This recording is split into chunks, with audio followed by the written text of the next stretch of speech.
Hello, and welcome to Jason Cabinets Experience. I'm your host, Jason Cabinets. I'm also CEO and founder of Cabinets HR. At Cabinets HR, we provide HR to companies for 400 fewer people with our AI platform combined with our actual human resource business partner.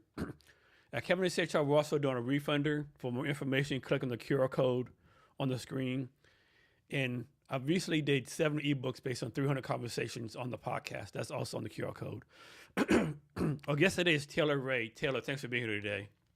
Thanks for having me. I'm really excited. So Taylor, I always try to start with a softball question. We're going to talk about all the stuff you're doing, but for now, talk about what you do for fun. For fun? That's a really good question. I'm kind of weird. I love going to the gym, but recently I've also been taking trapeze lessons. And so I do something that's called fabrics, and it's kind of like what you see in Cirque du Soleil, where like the fabric is hanging from the ceiling. And I'm really not good, so don't. Just like where you're hanging from the fabric and stuff, Yeah. and doing different poses. Yes, and you have to like learn how to climb and learn how to do different drops and stuff. So I do that for fun. I really enjoy that. I also love playing poker, but Yeah. I don't have that much time to do it. So I wish I had more time for that. So when you're hanging, are the fabrics like hooked to the ceiling or something? Like how you know Yeah. you're not going to fall down? Like it's going to break from the ceiling. You don't, but hopefully like it's in place. But yeah, it is hanging from the ceiling and it's pretty reinforced. And then the other thing is like you don't get harnesses or anything because it can interfere with the rope or the fabric. And so you have to make sure that like when you're doing drops, you're like, you know that the fabric that you've intertwined yourself in is going to keep you up. Like And- you have to make sure you have all of it around like the correct ligaments. And it's like a workout that you do, or Kind of. It's more for fun. Okay. It's definitely a workout though on my forearms. It's tough. and like how driving high off the home. floor are you hanging? It depends. So when I'm like practicing, pretty close to the ground, like 3 to 5 feet. But then like when you go up and you actually test it, it's pretty high up. It's like 40 feet up there sometimes. I'm guessing there's some kind of mattress or something or mat down on the floor. Yeah, to break there's or a fall. little mat. How But often do people fall? I haven't actually seen somebody fall from high. I've seen somebody fall from low, but like you don't really get hurt from there. So I've never seen somebody fall. Okay. And what kind of gym workouts do you do? I do. So I'm pretty lean and I'm trying to build muscle right now. So I'm kind of new to that also, but I do a lot of like strength training and I don't do too much cardio, but I'm trying to do more of that. Do you have like a gym you go to? I love Planet Fitness. Okay. Yeah. And then you have like a workout you do regularly, or you switch it up? I kind of switch it up, but I do mostly like leg workouts and some triceps and chest just because it's good for like cross training for trapeze. And congrats on your reaching graduation from Pacific Lutheran University. Thank you so much. We never got to about you doing a business and college at the same time. Yeah, it was busy, definitely. And I really wish that I prioritized college more, but I feel like I did a lot of really interesting, fun things at the same I mean, you time. graduated, right? Yeah, I'm done. Like no one, in my whole life, I've never seen anyone say, "What's your GPA?" For a job interview or That's anything, what I was right? praying for. Yeah, no one does that, right? Yeah. Yeah, I had a college professor tell us, don't worry too much about your grades. Just remember C's to get degrees. Oh, I like that. Of course, you're trying to go to a medical school, go to Harvard, MBA. Of course, you get good grades. But if you just want to graduate and run a Yeah. business or do something like, That's true. No, I definitely do want to do like a little more, more education in the future. Like, I'm really interested in psychology and I'm interested in a lot of things. So I'd like to continue doing it, but for now, like I think I'd like to focus on my business and see what I can do. So Pacific Lutheran University, that's an expensive school. I know because my daughter went there Yeah. and graduated. So do you pay for this all by yourself? You had help? How do you pay for college? Yeah, I had help. My aunt and uncle, they really helped me a Yeah. lot. They live in California and they helped me through a lot of it. And then, of course, like some scholarships and things like that. So why PLU after all the hundreds of thousands of schools you could have went to? Why PLU? To be honest, it's not like anything exciting. It's just, it was really close to my house and it was really also close to my business office and my work. So I kind of thought it was a good option. I don't have to commute to Seattle. And it seemed like a good school. Like, it's really pretty there. There's a lot of trees and Now, correct me if I'm wrong, PLU is a private school, expensive, but it's kind of in the hood, right? It's not in the best area, right? No, it's in like the middle of Parkland. Were you ever like kind of concerned for your safety or anything? No. Just because working in the casinos, they're a little more unsafe and a little more in the hood. So, going to school wasn't too bad. So pretty good experience there. Yeah, I liked it. Like I said, I didn't have as much time to focus on the school aspect as I wanted to, but it was a really good experience. I liked the business aspect. I took a lot of psychology courses there and communications, and it was fun. I liked it a lot. So how do you combine creativity, data, and technology for your business? Oh, that's such a loaded question. So many ways. I could talk about this all day. But so creativity, data, and technology. Okay, so I run a company that focuses on geofencing and programmatic display. And when did you start your company? 2022. Okay, right when you started college, probably. Yeah, I've been in college a little while, and then I was like, okay, it's time. I can. You're like, college isn't enough. Isn't challenging enough for me. I need to be in pain. Yeah, let me be in pain. I'm working 60 hours a week on college. You know, fuck having a social life. Can we double down? The social life, yeah. But yeah. So basically, there's a lot of ways I combine technology and creativity. But it's kind of tricky to talk about it unless you know kind of what the services are, because they're very niche. So I do geofencing. So imagine you have a competing podcast right across the street, and all day long they have, guests showing up. They have all these people that could be on your podcast. They're like your direct consumers, and they could be your customers too. So we can basically put a target on that location so that everybody that walks inside that location, they're going to get an ad for Cavness podcast. And you can do anything. You can target competitors. You can target like event spaces, anywhere you want realistically. And the other part of that is demographics targeting. So imagine, your podcast is more business based. Imagine that's just like a lifestyle podcast and you want to target business owners. You can also put like parameters on there so that you can target business owners. You can target people with a net worth above a certain amount, people that have like a mortgage on their house, a certain amount of debt, whatever. It gets very specific, but those are the two main services that I provide. And is this use like LinkedIn or Facebook for this, or this is your own internal platform that you built? Yeah, so it's my own internal platform, but it works utilizing data and metrics from like DSP platforms, and those are like companies that work with the actual privacy data that you and I aren't allowed to see because it breaks the law. all the spy stuff. Yes, all the spy stuff. So how do you get involved with this? Like, how did you even find out about this? I did a lot of research. I was really passionate. You just woke up one day, I want to spy on people and make money off it. I love technology, but I'm really more like kind of how you phrase the question. I love like creative things. I love technology, and I love numbers, like seeing how data fits in with each other and being able to actually like see how well you're doing based on the metrics. So I just did a lot of research, and I was like, what is scalable? What can I do that fits my interests and that I'd be good at? And then I kind of learned more about geofencing and programmatic display in general.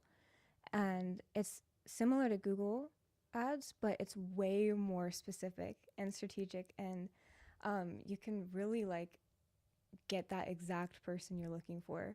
So I think just building out that system and then working with those companies to bring in that amount of data is just. And then, so how do you tag someone? Do you have to get the permission? You just tag them and just. No, you don't have to get. Technically, you do. If they don't have their location services turned on, then you might not. And that's be able like the Google phone or something, or iPhone or something like that. Okay. Yes, but like 80% of people have their location turned on. Yeah. And I mean, I do. Even if you use Uber, you use Apple Maps, Google Maps, whatever, you have your location on all the time. Isn't it crazy how people like sometimes there's no privacy?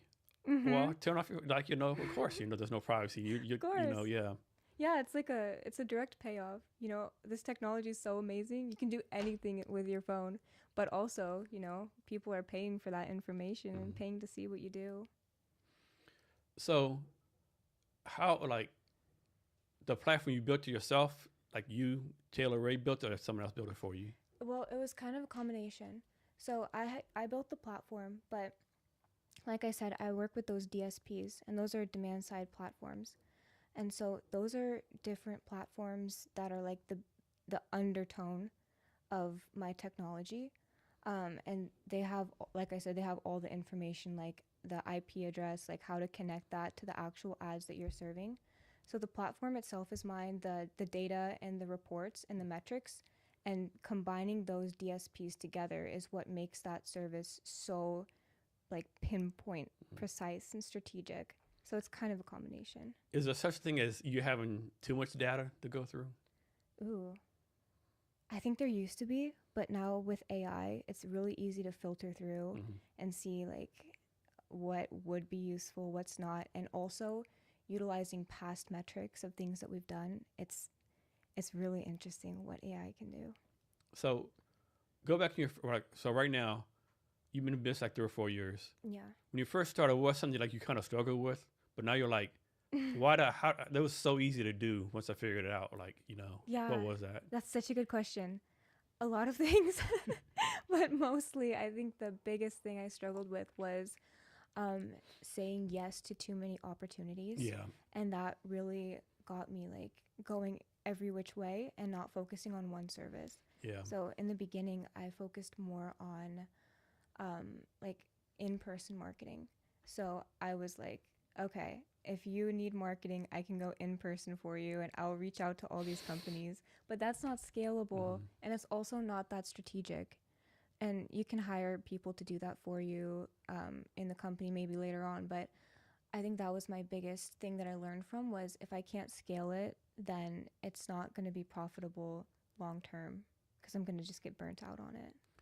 So you have a marketing company, correct? Yes. So talk about marketing, because there's inbound marketing, outbound marketing, digital marketing, all these different kind of marketings. Do you do all these marketing things or do you just focus on one type?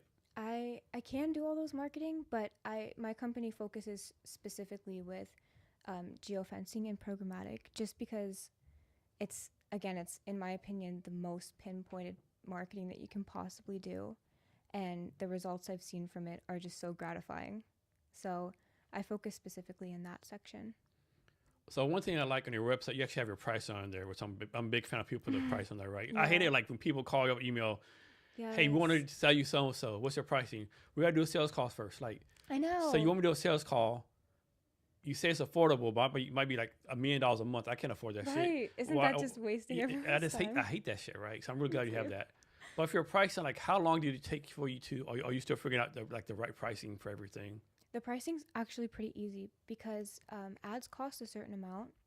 And so the pricing is on my website, but it's kind of like a rough estimate. It's like a starting point, right? Yeah, because depending on exactly who you want to target, how detailed you want, it can cost more or less, but it varies very slightly. You know, you can still target a lot of places, a lot of people. But if you want to get very granular and if you want a lot of places, then, you know, a lot of places combined with that level of specificity, you know, you have to have a bigger budget just to reach more people. And how accurate is the data that you get? Like 95% accurate, 100% accurate? It's extremely accurate. Okay. It's 98% accurate. Okay.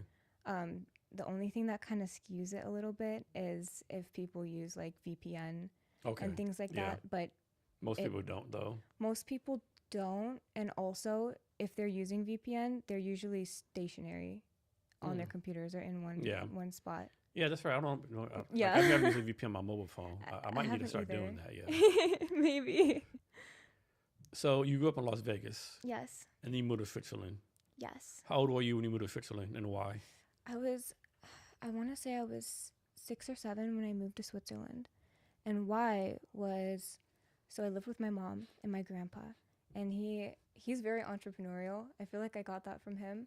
He's tried a bunch of different businesses in the past. He's a big role model of mine. But one of the businesses that he was starting and that really took off when I was young was a diamond mining company. And so he was getting really successful at that. But then the market crash of '08 happened. And at the time, Switzerland was a way better option just due to the financial markets.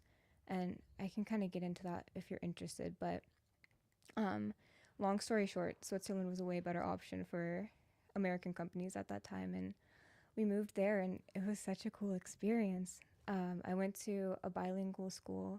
It was like half German, half English, and then sometimes they did like classes in French too. They just sprinkled it in there.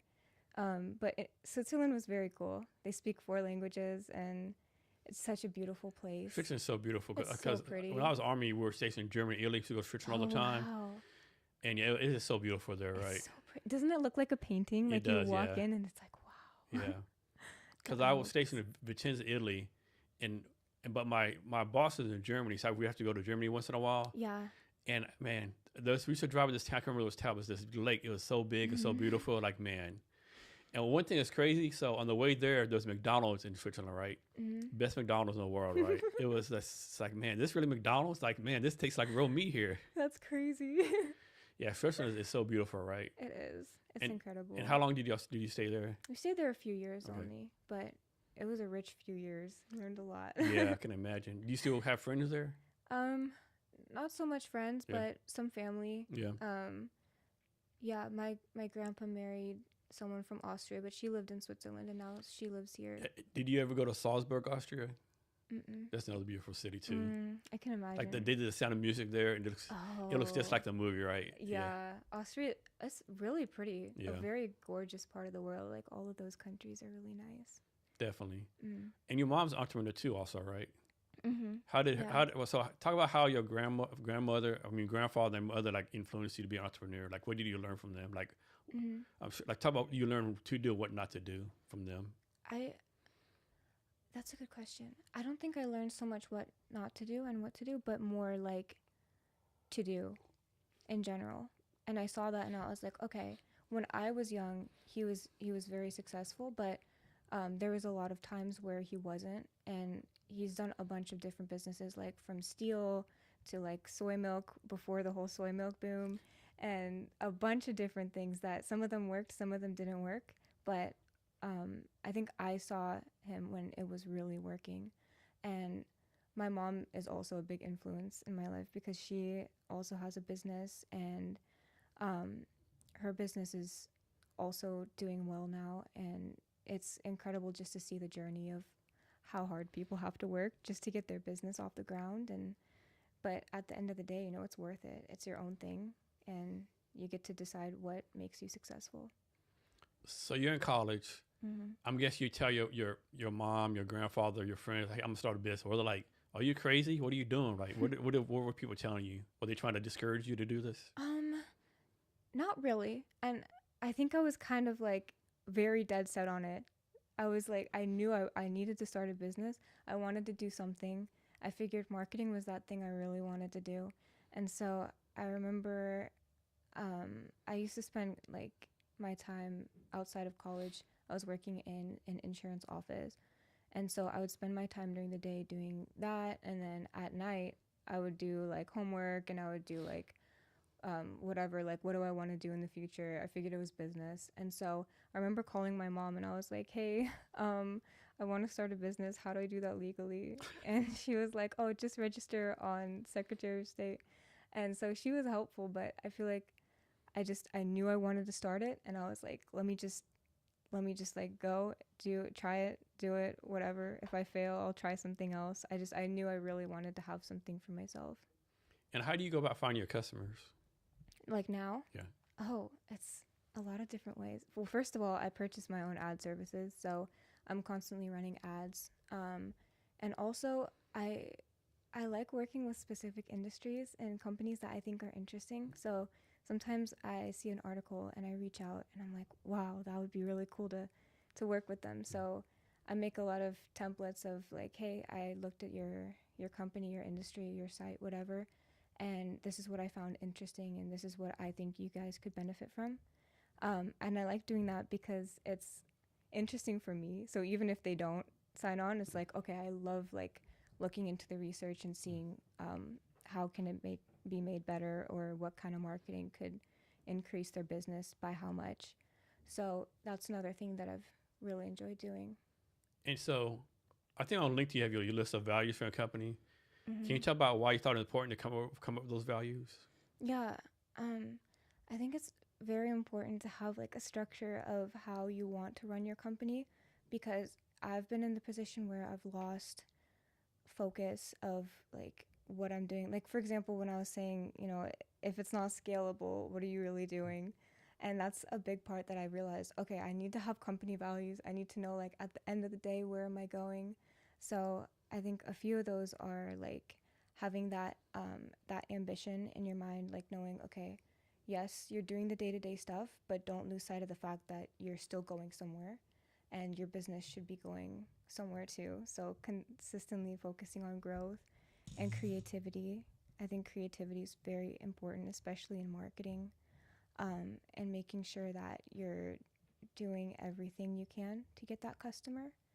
And then also like resourcefulness. I know it's really difficult to like start companies and do things like that, but you do have a lot of resources, especially like in Seattle and America in general. Like there's a lot of people and places that are willing to help. You just have to find them. So what is your perfect customer, if there's such a thing as a perfect customer for you? Mm-hmm. Good question. I have a lot of perfect customers depending on what industry it is, but in general, if I were to narrow it down to one, it would have to be like a mid to large company looking for strategic competitor So when you say targeting. that, do you mean like revenue or size of the company? Um, Good question. Probably revenue, because sometimes the services can be a little expensive. Um, but we also do have a package for small businesses, and I'm actually really excited about that. If I can like go on a little Yeah, tangent, yeah. I'm really excited about that, because typically with these services, you have to have like a very big budget, like $20,000 per month, to just in order to like target by location and do programmatic display in general. But with with these demand side platforms that I work with, it since I have a volume over a specific amount, I was able to get that price down for smaller businesses. So I do have a package that's only $500 a month for like one or two geofences and demographics. And that's actually worked very well in the past, just to get entrepreneurs' feet wet into like what are the possibilities for strategic targeting. But I don't make very much revenue on that at all. It's just So it's more fun. like a sales funnel thing for you. You Yeah. do it like kind of cheap now. Hopefully they get bigger and then Yes. increase prices. Yes. Or they see, okay, it's working. Let's continue to do it. And then once they grow from that, hopefully they're able to increase their price. Okay. The Did you ever use Snapchat back in the day? Yeah. Do you remember they used to have the thing called geofilter? Yeah, where you can see people on the map. Yeah. So is this kind of something like that, sort of, kind of? Kind of. Okay. It's like that, but it takes in a lot of different Yeah. factors. So it's called geofencing, and the name is very indicative of what it actually does. So basically, you can take the coordinates or the plot line data, whatever. We have a bunch of different metrics that we use to get that exact coordinate, but and you can put a fence around any location, be it a competitor, be it a zip code, even like household addressable is also another form. You can put it around multiple different houses if you have the addresses. And once you put that fence, anybody that walks inside that fence automatically gets your ad served to them. Was that through you just like so how's it, so the data comes from the phone, or? It comes from a lot of different Okay. places. It comes from IP address information. It also comes from like cache and cookies and a bunch of different online like Census Bureau data, Okay. depending on which type of geo targeting you're doing. Has this ever happened? Like, suppose you have a customer, right? Yeah. And you'll make some presumptions about different things. Yeah. But the data is like completely different, right? Wait, say again? Like, suppose you had a customer and, Yeah. you want to do an ad, whatever, and you both make some perceptions about what the data is going to be, but when the data actually comes in, it's totally different from what you thought it was going to be. Kind of. So just due to privacy laws, we're not actually able to see exactly who that person is. So like I can target you as a person based on what you do and where you are, but I can't tell it's you, like Jason as a person, which is nice because that would be really creepy. But if you're asking more from like a broad standpoint, sometimes we run different types of ads, and if the results are not exactly like what we're hoping for, then yeah, sometimes we do change the demographics a little bit, but the information itself, like who you are as a person and that search information, is highly accurate. So when you do these ads, how do you make sure they're not too intrusive, like they sound too robotic? Oh, I love this question because I feel like the creation of ads is an art. And I'm not saying I've mastered it by any means, but I do like to take pride in the fact that we use a bunch of different like psychological ways to kind of improve the way that the ad would like be perceived by customers. And there's a lot of different ways that we do that, but I like to run a variety of different tests, like A/B testing. Is this ad working versus this ad? But a lot of ways that I like to do it is I can give you an example. There's this thing called, there's basically, so when you're looking at an ad, in your mind, the psychological distance between you and what the ad is showing you. So, for example, be it like time, be it space, hypotheticality, whatever, it changes the way that you perceive that thing. So, for example, if something's more near to you, like in space, in time, in hypotheticality, it's gonna be, it's basically gonna like be more of something that's like a right now critical thinking in terms of your mind. And if it's further away, it's gonna be more like down the line. I'm explaining it really bad, but we have like a bunch of metrics on this. So the best way to use this is in terms of time. So if something is near in the future, then you position your ad to be like a right now actionable item. And if something is distant in the future, then you use it in terms of like behaviorally telling somebody that that's what they're going to be. So for example, you're running an ad and you say, if you sign up right now, you can come to this VIP event this Thursday. And so that's like an action right now in the future. And then you can also say, within the next year, you're going to be the top 1% of founders leading your institution or your industry. And that is something that kind of tells the person behaviorally, like, okay, this is who I'm going to be if I join this club, for example. And that's a good way to kind of differentiate. Can you talk about the process of creating an ad? Yeah, it's a lot of fun. You work with the client and you see obviously like what are they trying to promote, what are their high ticket items, because that's one thing I didn't realize starting out in marketing. Sometimes they have different products that could do better and that are higher in ticket price than other items.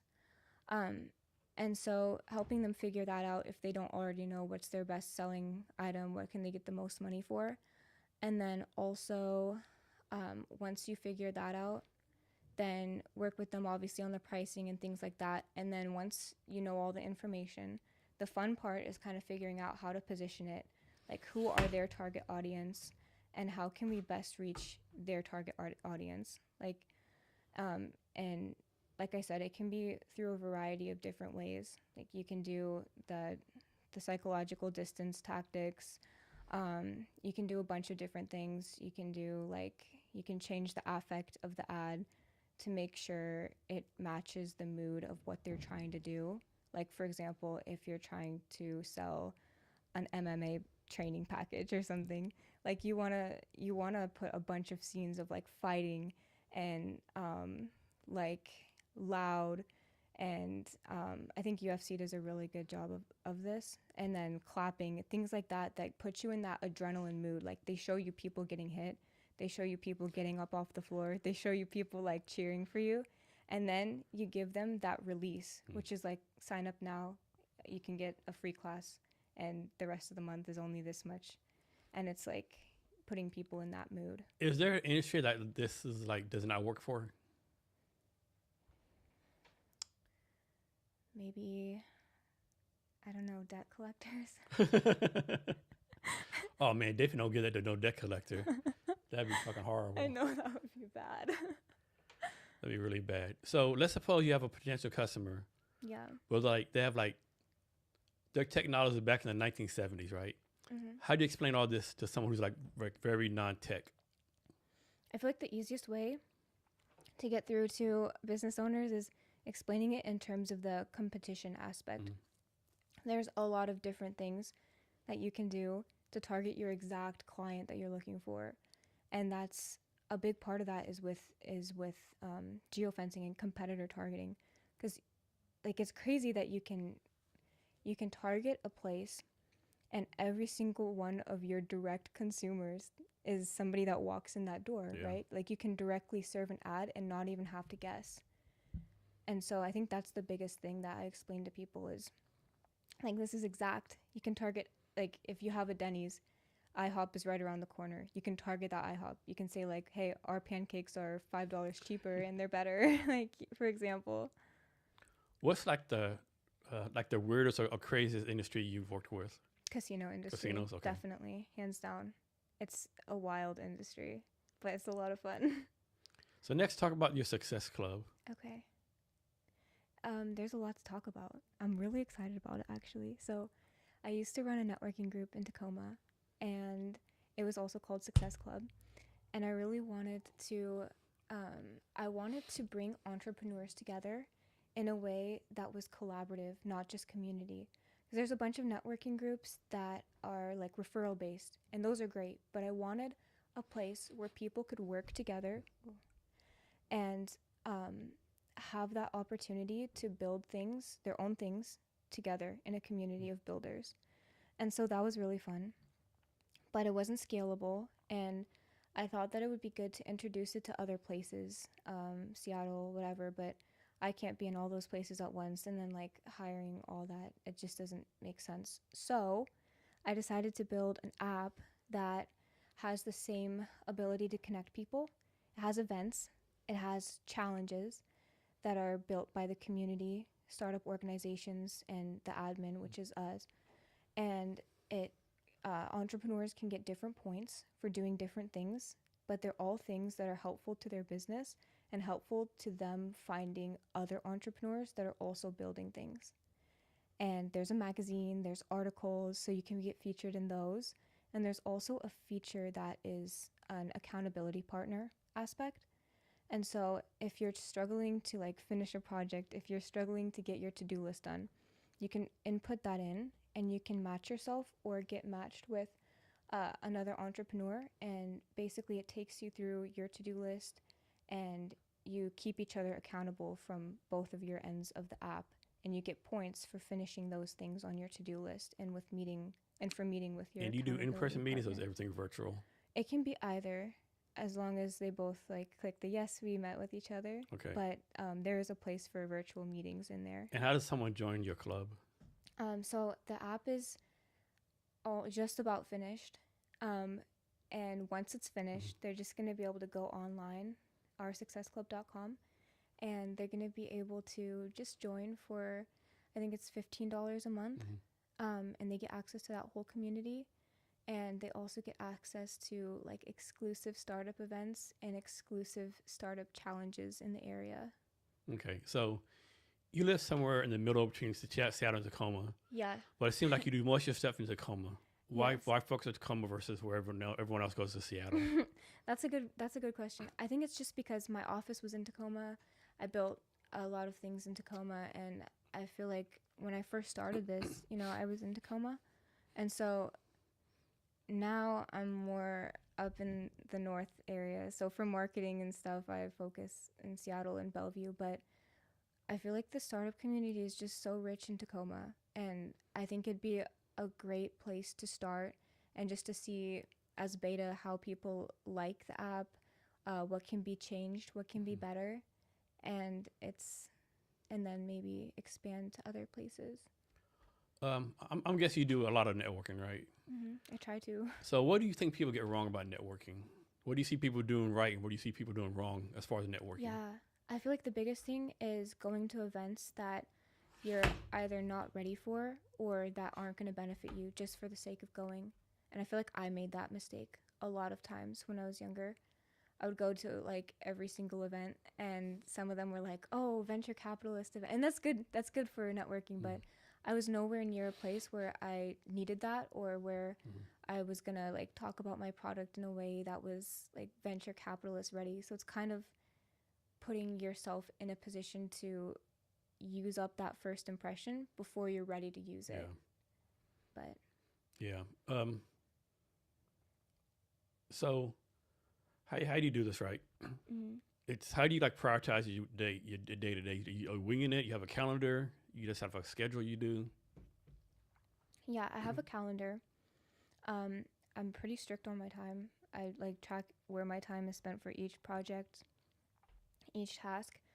And I get really anxious if I'm not doing something. So I feel like I kind of self-motivate myself in that sense. But also, yes, I do track my time. I have a calendar with like time blocks on it. So like, for example, like 8 a.m. to 10 a.m. I'm working on this, or like I have meetings too. So I just factor that in. So you got your start in casinos, right?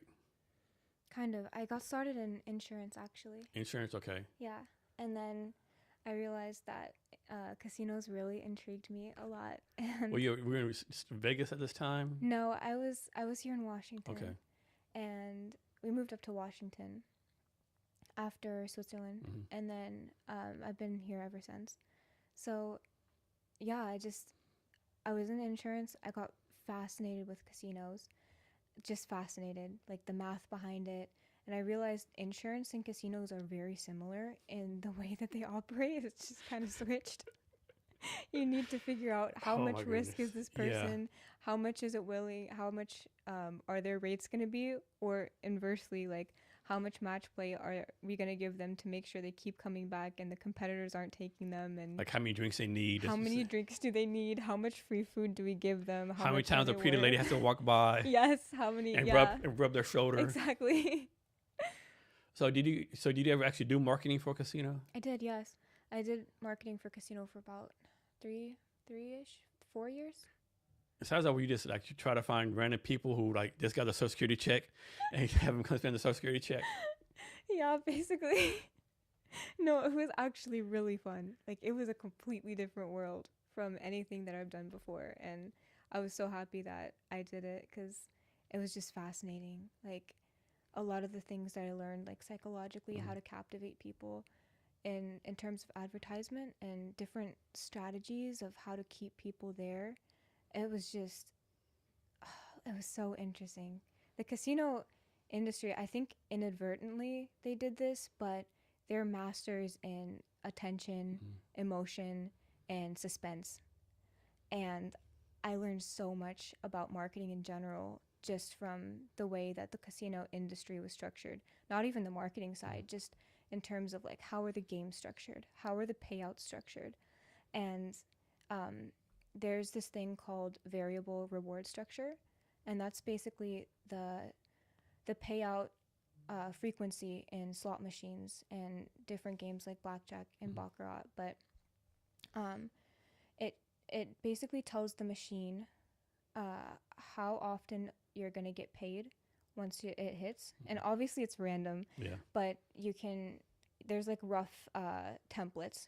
So like, for example, a variation of like 120 would be people get like a big jackpot every 120 on average.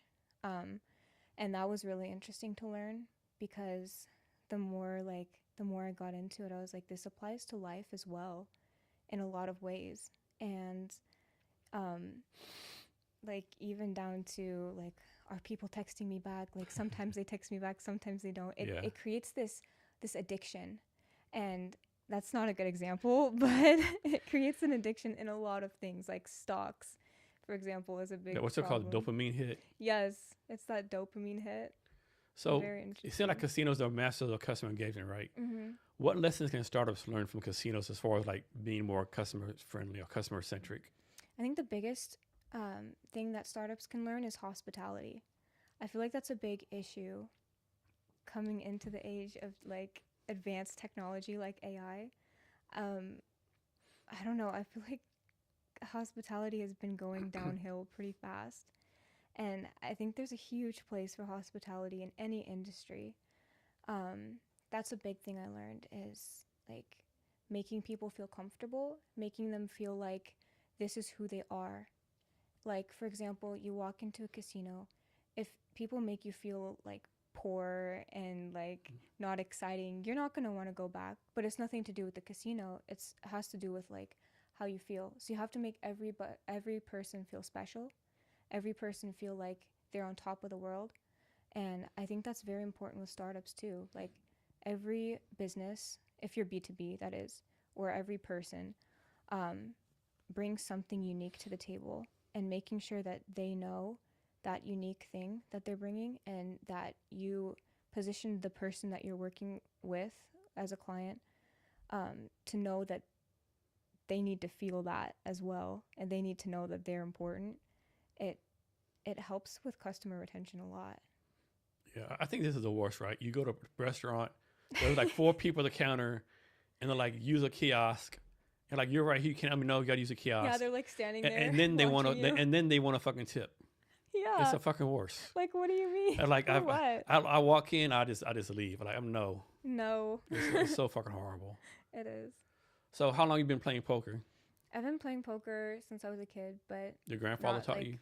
My mom taught me. Mom taught you, okay. Yeah. Even better. Yeah, she's a really good poker player. But no, I played ever since I was a kid. I used to play in high school. I used to bring chips and stuff. And So do you know, do you know this guy named Bob Crimmins? He's a VC guy from Seattle. He does a monthly poker game every month. You should go to, Really? yeah. I've That seen the sounds information. Yeah, fun. I've never been, but a lot of people. He usually has like 100 people. They're like, there's all these tables. They play poker and they drink or whatever. what? It's supposed to That be a good sounds time. Fun. Yeah, so I'll you send should it. go too. Yeah, I'm not really good poker. I really don't know how to play poker though. You need to teach me. I can teach you. I played once in a while. I stopped and then forget. It's fun though. It's a really good mental exercise. Yeah, but I'm kind of too competitive though. So Oh, yeah, I have that issue too. yeah. Like very aggressive. So I'll send that to you. So Okay. what do you like about playing poker? I think that Just like to dominate other people and crush their dreams. yeah, just make people cry. Take their money. No, I think that poker is such an interesting game because it mirrors life really well. And when I say that, I mean like there's chess. Chess is highly technical. It's highly skilled. The more you learn about chess, the more you memorize the tactics, the better you can be. Someone can always be better than you. And even AI, I think, is beginning to like beat people. Yeah. And so this is chess on one end. And on the other end is like roulette, for example. Roulette is purely luck based, despite what people are going to tell you. It's luck based. And in the middle of this is poker. You're dealt cards. You don't know what those cards are going to be, just like in life. And what you do with those cards is what matters. You can get the worst cards possible. Yeah. Just like life, it might be dealt some fucked up hand, and Yes, you can get the worst cards possible, but if you play them right, you're gonna win. I mean, how many times in life someone's dealt a fucked up hand, and someone else has dealt the hand was golden hand, but yet the person with fucked up hand ends up doing more in life. That's true. Yeah, that's true. It happens a lot. I think it depends on how you play your cards and what strategies you use, how you read people, and how far you're willing to go. And I just love that aspect about it. I feel like there's so much you can learn from poker to apply to how you live like your life. And how often do you play? I don't play that often anymore, unfortunately. No. But I would love to. I used to play more when I was in the casino industry. I think with poker too, like you just can't play poker with everyone, right? You got to have like a good set of friends, like. Yeah. Of course, you play with some random people once in a while, but it's like when you go golfing, right? Do you really want to spend 8 hours on a golf course with people you don't fucking like, right? That's true. Yeah, I think poker's kind of the same way, because gotta have a good flow, you know, good friends, whatever. Yeah, It's not a real good matchmaking place, I guess, you know. I agree. Plus, you get everybody's like worse when you're competing in a game. Yeah. And so when you play poker, do you usually drink at the same time or no? That's probably smart. Yeah. So one time I did play poker, right? Yeah. With some friends. Actually, I wasn't playing poker. I was just there hanging out, drinking. And so my friend had some people over, right? And they were like taking shots, they like taking shots out, I think, of vodka, right? Or gin or something. Yeah. And so what I didn't know, he was like drinking water. And so that's vodka. He's like, he was sober as shit. Able to just drunk as fuck. He's just like, basically stealing the money. That's so funny. Everybody else is drinking except Yeah. I mean, they're playing like, you know, like not big money, like dollars, $5, right? I think he took like maybe $45. Yeah. But yeah, it's just so funny, right? That's so fun. So next, talk about this book you're writing, Poker and Business, right? Yeah, it is. It's an interesting concept. So like first of all, it's not so you just woke up one day, man, I got like an hour free every day. I have no social life. No, that's not what happened. Let me add some more shit to my. Let me add some more shit, so I really have no time for anything else. I feel like I have a good social life because I meet a lot of people with business, but like I don't go to the club if that's what you're asking. Yeah. But no, yeah. So I've always wanted to write a book. Always. No, that's a lie. I've always wanted to be a published writer. I've never wanted to actually write the book. So you wanted a ghostwriter and you take credit for it? I wanted the book to be published, however it's published. But obviously that's not how it works. I mean, it can be how it works, but I'm also very like particular. So, yes, one day I kind of woke up and I was like, ooh, how cool would it be to apply what I'm doing? I used to give poker lessons and I used to run like poker courses that was kind of similar. It was like, okay, here's poker. Now, what can you take from this as a team building exercise or like a college class and apply it to what you're doing? And so I was like, this would be really cool as a book. I've learned a lot from the casino industry. I've learned a lot from the startup industry. And yeah, I just thought it'd be a cool concept. So what's the purpose of writing the book? Good question. I really want to teach people skills that are transferable, be it strategy, psychology, like easy mathematics that are applicable to everyday life in a way that's fun and easy to test out. So with poker, obviously it's fun and it's easy to test out, but imagine learning like how to read people and how to like communicate and do different things in a fun environment that's easily testable. What makes someone a good poker player? This is not going to be a popular opinion, but I want to say motive and motivation.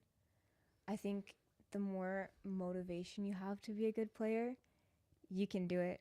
Like, yeah, it's very skills based, but it's strategy and psychology, and we're wired to be able to understand people and to like understand micro expressions. Like we all have intuition. We're all people. Yeah. We're humans. We can understand other humans. And I think we're all wired to be able to do that in some way or another. What's like a poker lesson you wish more business people knew or understood? Ooh, I think the power of bluffing. I mean, that sounds bad. Not in like a business services type of way, but I feel like so many people lack the confidence to like start their own thing or participate in things like, oh, I'm not going to go to this, like I'm not qualified. But you know, you can be qualified in the future, and you can go, you can see what it's about, and you can learn from it, and you can take those skills and you can start your own thing. Like even if you don't have the confidence to, sometimes you can internally bluff your way through it and be like, okay, why couldn't I do this? You know, like you can. So I'm guessing you believe in the mantra, fake it till you make it, or something like that. To an extent, yeah. I feel like it works well for things like internal confidence, but maybe not in terms of like actual selling services, because I wouldn't want a doctor to fake it till he makes it. But maybe like, Or the airplane pilot, you taking off, you're flying back to Vegas. I'm good with that. Yeah, that's a good point, right? Yeah. So a lot of founders of business people, they suffer with self-doubt, right? Mm-hmm. I think everyone has it, you know. For example, do you know this lady named Suni Lee? She was a gymnastic. She won she was like Olympic gold medal for the best gymnastics back in, I think, 2020. Mm-hmm. And so she was telling a story. So I've told the story in the podcast before. It's public knowledge. Mm-hmm. So there's a lady named Saman Ball. She's known as the greatest female gymnast ever, right? She had like 20,000 gold medals, whatever. Yeah. But this year, she didn't participate because she had like some stuff going on, right? Yeah. And so Suni Lee won the gold medal. But in Suni Lee's mind, she only won the gold medal because the other lady did not participate, right? And they're like, are you kidding me? You won the gold medal. Like, Yeah. it doesn't matter if you don't participate. And so it took her like 6 months of trying to figure out, okay, no, I do deserve this, right? Mm-hmm. And I think a lot of people in general, especially founders, struggle with this, right? Yeah. Any advice how to like overcome this? I think one of the best pieces of advice that I received is like, if it's been done before and if someone else has done it, why could you not also do it? Like, what is stopping you as a person from doing it? And then it makes me think, like, do I think they're better than me? Like, I mean, they could be more talented, but can you get that talent? Yes. They might be like a harder worker. Can I work harder? Yes. And I think that's the biggest piece of advice that's helped me is like, why not me? Why not you? So next, talk about improving mental health in business. Mental health in business. Ooh. In what way? And it's like, you know, a lot of people have like depression or they get down on themselves, Mm-hmm. you know, they lose their passion for the business, so to speak. Yeah, that's hard. I think the thing that helps me the most is, I don't know, I feel like this might be common in the startup and business community. I get really like quote unquote depressed if like I'm not working or if something's not working well. So like when something starts to really work and I start to see the vision, I get so motivated. I get so excited. But I think there's a way to maybe balance that out in terms of, yeah, something might not be working, but maybe do something that you're good at that week, or like go to the gym, let some energy out, do something that you are good at, that you know that you can, or do something that gives you adrenaline, and then come back and continue on. So back to your schedule, like, do you work like 9 to 5 every day, 80 hours a week? Do you take a certain day off the week? How do you do that? No, I aim for 10 hours every day, and then I fit in like regular life and stuff in there. But I don't take any days off. I don't want to. Yeah. And you mainly work from home? You have an office you go to? I had an office. Now I'm working from home and in cafes because I'm looking to get a new office up further north, but Okay.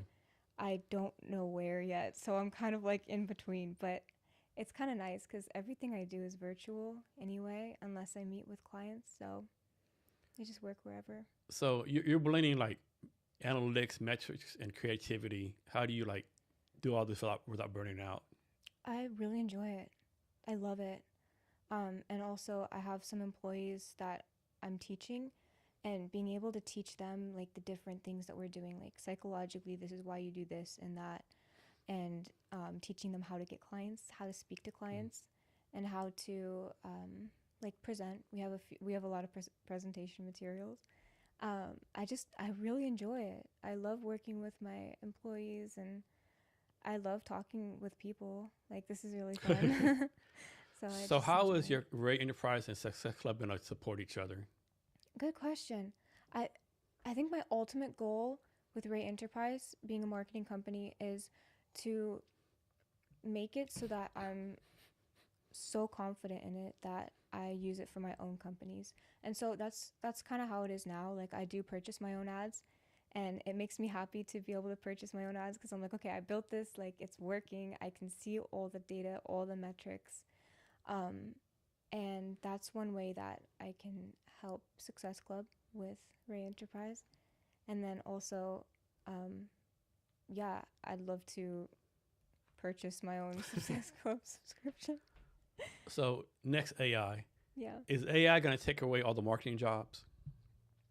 I don't think so. I really don't think so. I think it's similar to how the internet was. Like everybody was scared that the internet was going to take away a lot of jobs. It did, but it also created a lot of jobs that were higher level than those jobs that were taken away. And I think that's going to be the same with AI. And I'm also very confident with my specific line of work just because you have to have somebody currently like attaching the ads to the back end and running through and making sure everything is going well. And that's something that AI isn't able to do yet due to a few things, mainly like privacy laws. But I think there's a lot of industries or a lot of different niches in marketing that are just going to continue to become more and more high level. Yeah, I think someone said AI is not going to take your job. The person who uses AI is going to take your job. That's true. That's a good point. Just makes everything so much easier. So do you have a personal definition of success for yourself? That's a great question. You have a lot of great questions. Yeah, I don't think success is how high you can go. I think it's how high you can go compared to where you were. And I feel like that's something that I used to struggle with a lot. Like, okay, I'm not doing as well as this person.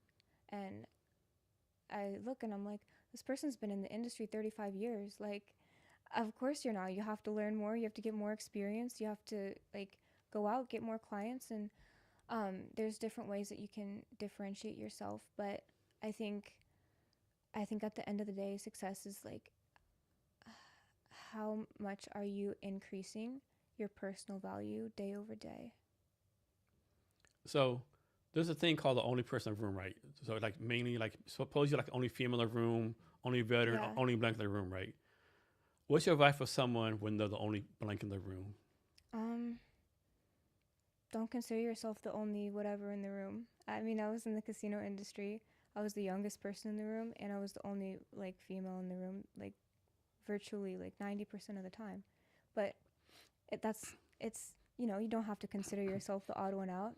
You're learning, you're in this cool environment. Like, don't even consider it. Don't let people like say stuff to bother you. Don't let, like, it just makes you stronger. If you're the only one that's there, like, you must be doing something right because you're differentiating yourself.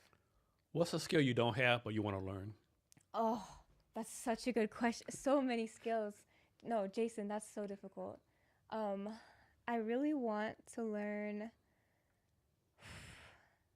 maybe how to communicate better. I'd love to learn that. I'd love to learn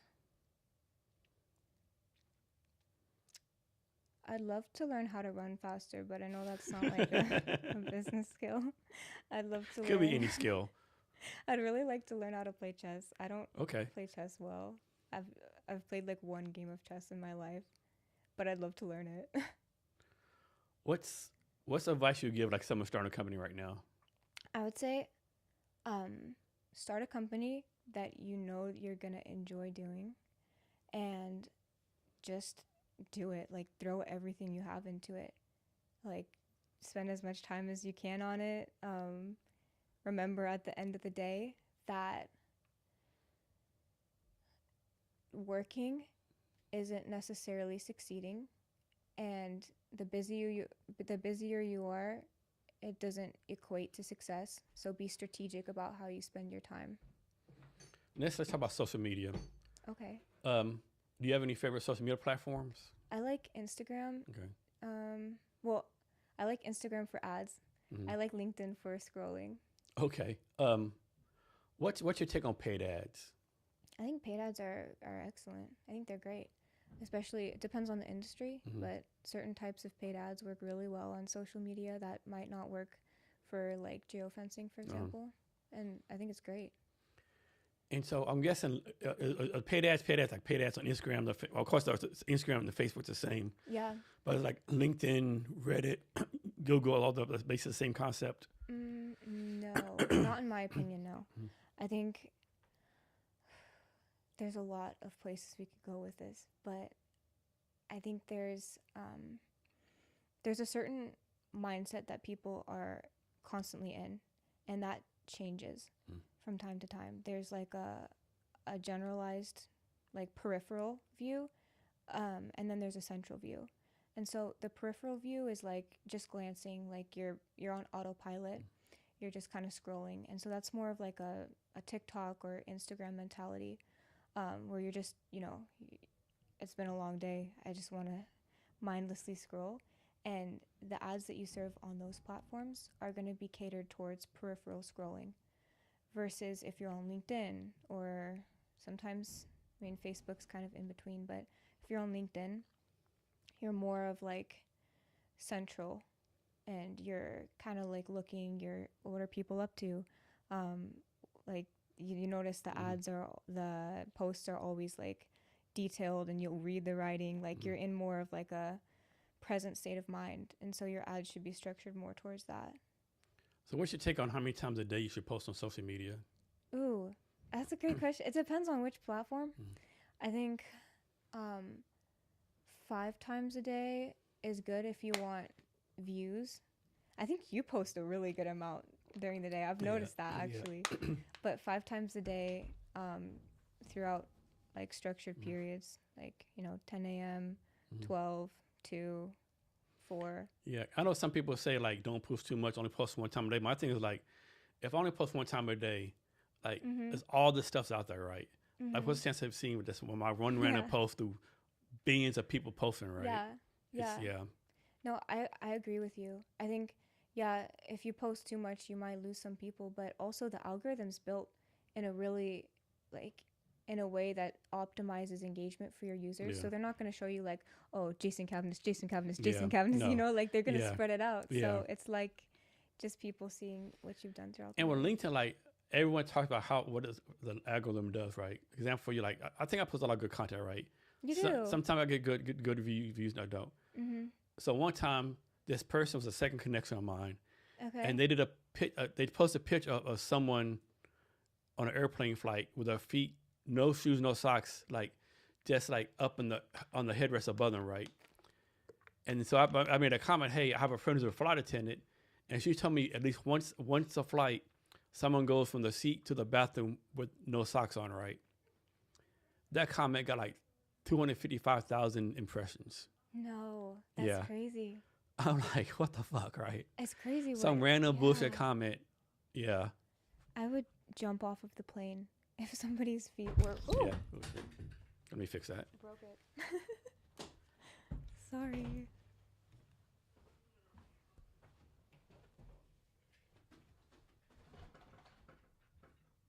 Just some quick engineering.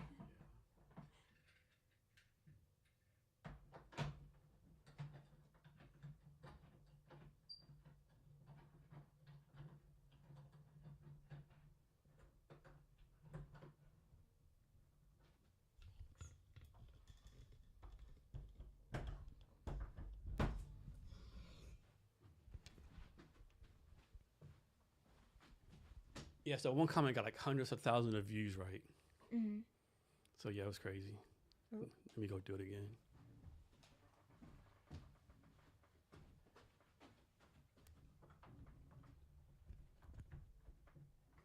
Just keep it like right there. Okay, I can do that. Yeah, but there's a lot of content out there. Like I stroll on TikTok probably too much, It's hard not to. It's crazy, like the way that it's structured is so hypnotic. And the thing I like about TikTok is like there's people don't know this, but on your top has like For You following. There's actually a stem feed you can follow, right? A stem feed? Stem field, yeah. Let me show you. Yeah, show me. I don't have TikTok. That's bad as like a marketer, but I'll check on my parking while you're doing that. Yeah, so that's a stem thing you can follow right here. Oh, cool. And then like you click stem, all this like science stuff comes up. People teaching all kind of different things. Yeah. That's cool. I didn't know that. Yeah. I've actually like never used TikTok. I've never had it. No. So Instagrams you go to? Yeah, Instagram's my go-to, but I don't spend time scrolling anymore just because it's so distracting. It is. So I gotta do better. Yeah. What's your take on Facebook? Facebook is nice for ads. It might be like a generational thing. I hate scrolling on Facebook. I never. It's so much but trash on there. Yeah. It's so weird. The structure It's so is political. weird. At least It my feed's is, so yeah. political. People complaining like, fuck Trump, fuck Biden, fuck this, fuck I that. know. It's like, can we just Can you it's be a long happy? day. Can you be Just happy on one relax. thing? I know. Like, damn. Let's just agree on something. I'm Yeah. just getting new parking real quick, but Okay. I'm listening. No worries. No worries. But yeah, and I think the other thing that's interesting with social media is the way that it's structured. I don't know if this is intentional, but when you're scrolling, you see like something that's like really funny, and then something that's like really sad, and then something that's like politically charged, and then you see an ad, and it's like that's one way that like a bunch of different stimulating emotions and a bunch of like intersecting like hormones and chemicals in your brain. That's one way that really works to stimulate you to agree to something. Yeah. And so that's a tactic that I think they use a lot in like. It's very addictive. Like I follow this one lady on TikTok. I think she's in high school, college, like she's a real young lady. Yeah. But her thing is she tells dad jokes, right? Okay. And it is so funny, right? Okay. It is so funny. Like one joke she had, what did the Scarecrow win an award for? Being outstanding in the field. That's crazy. Another one she said was, did you know diarrhea was hereditary? Because it runs in your genes. No. So shit like that, right? No. Yeah. That's funny. But her delivery is just so like deadpan, like dead on, right? Yeah. That's hilarious. Okay, I'm good. Cool. So what do you see as a future for your company? Which one? Let's say the Rae Enterprises. Okay, I'm actually really excited about this too. I feel like I've been saying that this whole podcast, but so I do a lot of work with ads. Obviously, I do a lot of work with location targeting, and I feel like I have the strategy down, and it's pretty automated. I do have people that I'm training and things like that, but other than that, it's very automated. I have people to connect it on the back end. So my next big thing that I'm working on is I really want to do like ad research. So there's a bunch of like A/B testing out there, and there's a lot of companies that do it, but there's not a lot of research as to like which specific ads did better. And there is like information on, oh, you should do this to get more engagement, you should do that. But I really want to start with like the client's permission, publishing like studies on this ad versus this ad, like what's the CTR on this ad versus that, and what were the measurements, and just to continue to like grow from there. So back to your book. Have you started writing it, or are you writing the book right now? Yes, I have. I have a draft, and it's like 312 pages.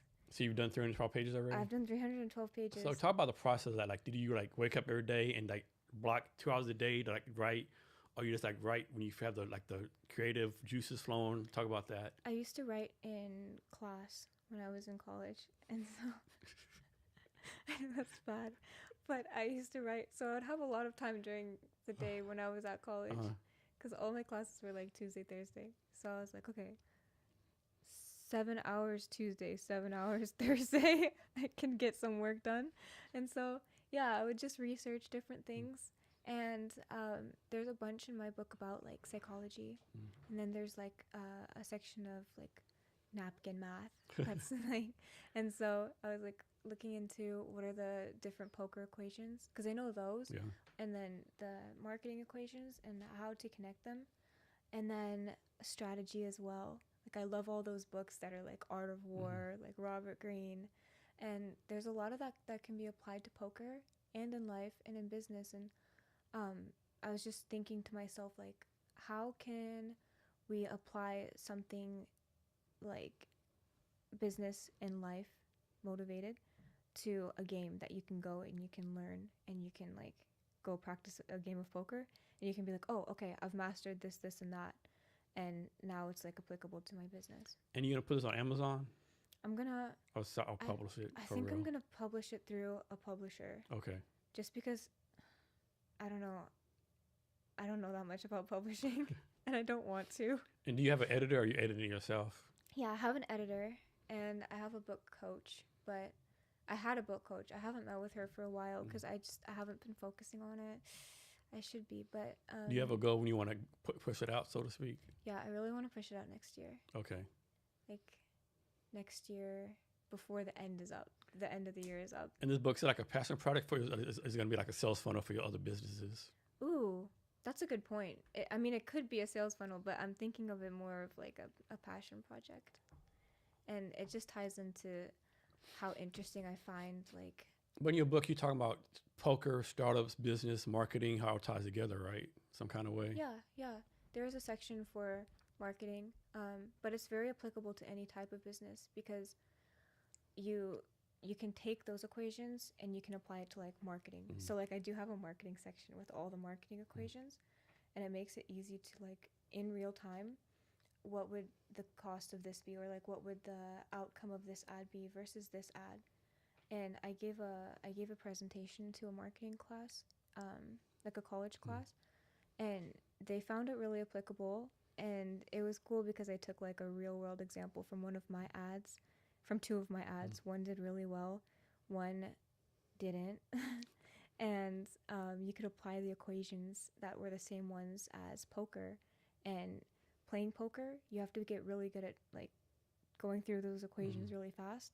And so if you practice that in poker, then when you're in a business setting, you're going to be really good at going through those equations really fast. You just plug in different numbers. So if you're good at math, you might be a better poker player?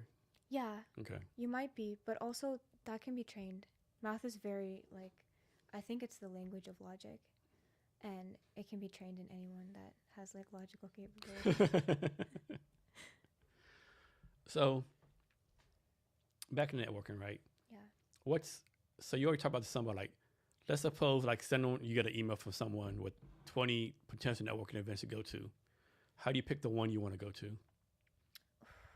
I think networking events, like I was telling you earlier, I feel like I've gotten over the hurdle of like going to useless events that I don't think I'll gain from. But I feel like I can always meet somebody new. So I kind of just go and I'm like, if there's an attendees list available, I love attendees lists so much because you can do your research. You can be like, okay, these are my talking points. But kind of just based on what it is, like AI week is coming up. Yeah. And this week actually. Yeah, it is. It is. I'm really excited. I'm going to some events like on Wednesday and Thursday, I think. What event are you going to on Wednesday? Ooh, I'd have to check. Okay. Let me check. Yeah. I'm going to a few in Seattle, and then there's this coding event in Bellevue that I'm so excited for because it's probably going to help a lot for my app. Yeah, I'm supposed to go to this creators event on Wednesday down in Magnolia. Ooh. I'm going to the Global Conversation. Okay. Mapping the legal terrain of AI. That one I'm excited for. Chips and Wonks, which is like the Asia AI policy. And then the AI masterclass on coding. Cool. I'm so excited. Cool. Are you going to any other ones? I'm going to like some kind of AI event on Friday evening. Friday evening? It's like a woman in AI at AI House. Huh. Am I going to that one? Yeah, it's on Friday, I think at 6:30. It's at AI House. I don't think I'm going to that one. Yeah, I think this lady named Lindy Tariff is hosting it. Oh, cool. It's like an all-female AI panel or something like that.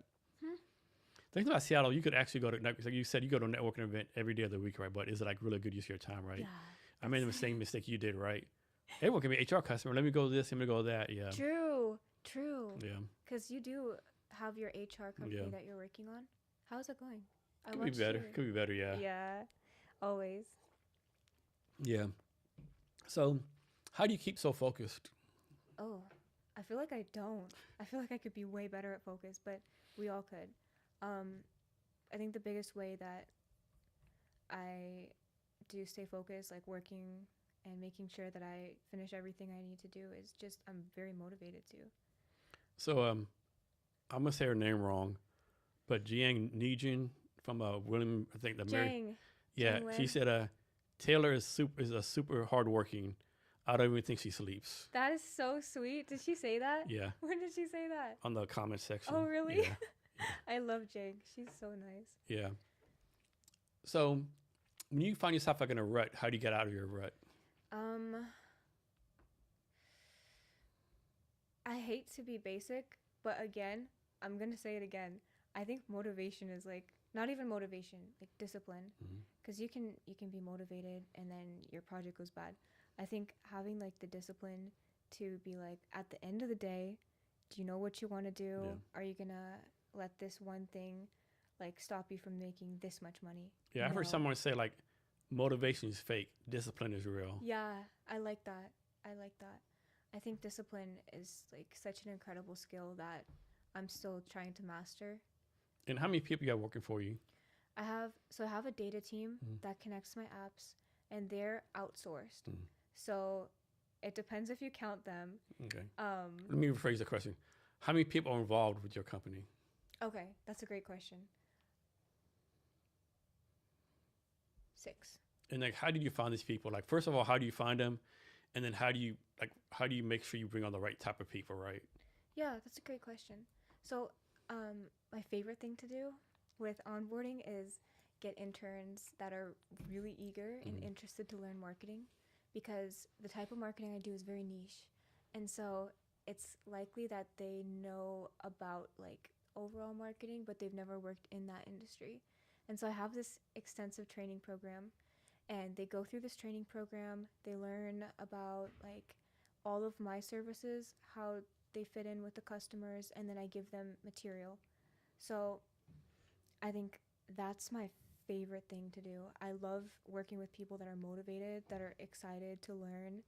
And then as for the data side of things, they're kind of experts in their field. And so they do have jobs, but they also have time to do the outsource work with me. And so client to client, they help me connect the ads to the platforms and make sure that it's tested so that it goes to the exact correct demographic. So when doing ads, like Yeah. what's a good money a month? So someone start like maybe $5 a day, $100 a day. Depends what platform. Okay. I think for social media, I'm really biased toward this. I used to have a good budget for like the casino and stuff. But I guess maybe $50 a day if you're a medium-sized business. If you have money to spend, I'd recommend like $500 a day. Okay. But obviously that's like best case scenario. Yeah. For geofencing and targeted ads that are like reaching your exact client, those are highly likely to succeed because you're getting your exact, and it's very in funnel. You can be like very low on the low on the funnel, like they're ready to buy in market. So that's more expensive. That's like I want to say for Tacoma it's like around $1,500 a month for like medium-sized businesses, but it can go anywhere up. So for a business owner, let's say a business owner spends at $1,500, what should their expected ROI be? Like if they spend $1,500, they should make $5,000, $3,000. It really depends on how much their products go for. It's tricky to say because like you could be selling either like caffeine pods, or you could be, which are like I don't know, $5 a piece, or you could be selling like cars. And cars are obviously, you get a lot more for those. So it really depends. And do you have a favorite industry to work with? I really like working with the car dealership industry. And I like working with the casinos too. I like working with the casinos because they're interesting and it's so fun to target other like casinos. And it's also fun to like create the promotions because it's not technically a product and it's not even technically, I guess it is a service, right? But you can do a lot of different things. Like we have a VIP party and you can like make an ad towards that, or it can be like we have enjoy like $500 on us, and it can be free play to play at the table. It can be like a new member promo. It can be like a we want to take you from this casino promo. It can be like free drinks. It can be catered towards people that have never gambled before in their life, anyone. And so that one's really fun for me. And car dealerships are interesting because it works really well for car dealerships. I can imagine. You know, you have a Toyota dealership. Yeah. You can target easily. You can just target across the street at like the Honda dealership. Yeah. And they're all in-market buyers, you know? You can, every single person that walks inside that Honda dealership, it's going to get an ad saying like, hey, we have this for sale, this for sale. You can target like college kids. You can target by age. Say like, we have this college deal if you come over across the street. You can target by like retirees. You can give like veteran discounts. You can do anything. So you know how like you do an email campaign and someone unsubscribes or like whatever? Yeah. Can someone do that with this, what you're doing? Can someone like unsubscribe or something? No. No? That's Okay. what makes it so fun. Okay. They continue to get the ads, in fact, over a course of... Why am I getting these ads? I know. And I like that because, you know, I'm sure you've heard that adage that like people buy on average after seeing your ad like 7 times. Yeah. It can be 7 times. Takes a lot of touches. It can even be like up to 20 times. Yeah, just get some free shit. You got to do a lot of touches. Yeah, you do. And so that's like a very good way to make sure that your ads are successful is by having a heavy retargeting campaign. So for me, anybody that walks in that geofence, I automatically set it so that they're going to continue to get that ad 6 more times if they've seen it once. And then for startups and businesses in general, I think it's really good for them to understand that. And if they're running their own ads, like don't get discouraged after you run it for a week and no one's seen it. Yeah, exactly right. Yeah. And so what kind of filters do you set up for these ads? I'm sure it depends on the business, right? It depends on the business, but I think one that works really well is like filtering by net worth and filtering by businesses owned, because that gets you really good opportunities sometimes. Can you filter on like on height, like left-handed, right-handed, anything like that? You know, you can filter by really specific demographics. Okay. Yeah, like suppose you were selling like left-handed tennis rackets. Yes, yeah, you can actually. That's you fucking. can filter That's by like. that's insane and crazy and fucking scary. I know, it's crazy. Like because it goes off of a lot of things, including like your past buying habits. Yeah. So like there's left-handed scissors. Say they bought left-handed scissors. Okay, I've got you. Yeah. But like yeah, if they have like 3 cats and like a second mortgage taken out on their house and they like boats, you can filter by anything. It's crazy. That is crazy. Virtually anything. So since you have all this like experience in casinos, right, marketing, whatever, could you go to a casino today and like pretty much wipe them out and like win everything? I mean, I don't want to say that because You would have an advantage though, right? I think I have an advantage because I know which games have like the highest percentage of win for the customer. Like, for example, I would recommend if you want to win to go play Baccarat. It's like the easiest way to, it's like very close to like 50-50 compared to the other ones. And if you're betting on roulette, don't bet all those numbers. Like bet black or red only, 50-50 chance. Yeah.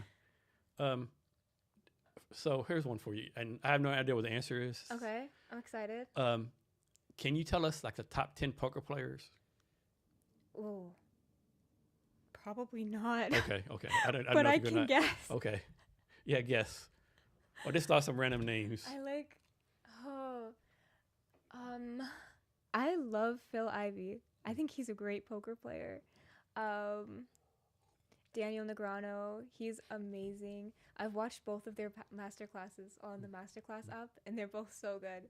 I like Phil Hellmuth is good too. He's got a temper though. Let's see. There's a lot of good ones. I kind of follow the not the lesser known.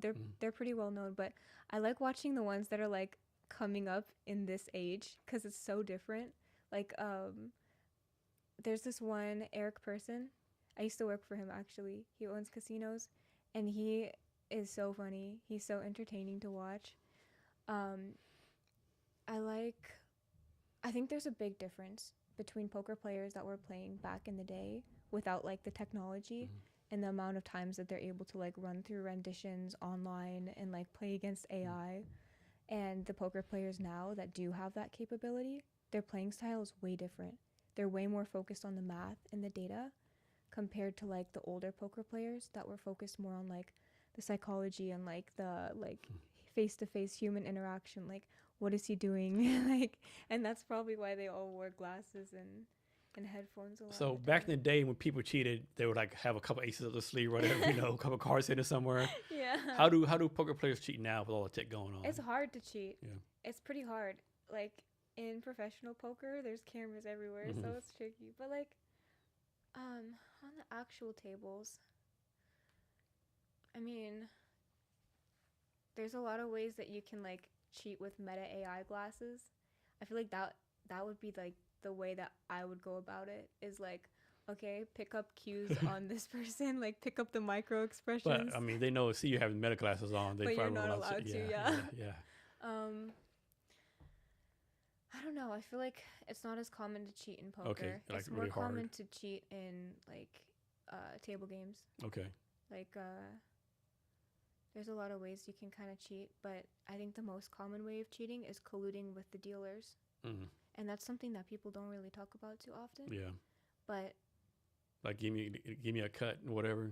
Yeah, give me a cut, because the dealers know, like, there's surveillance, and the surveillance cameras are above each table and also placed in different sections. But the dealers, they're like, especially when you're starting to learn how to deal, they're constantly sighted.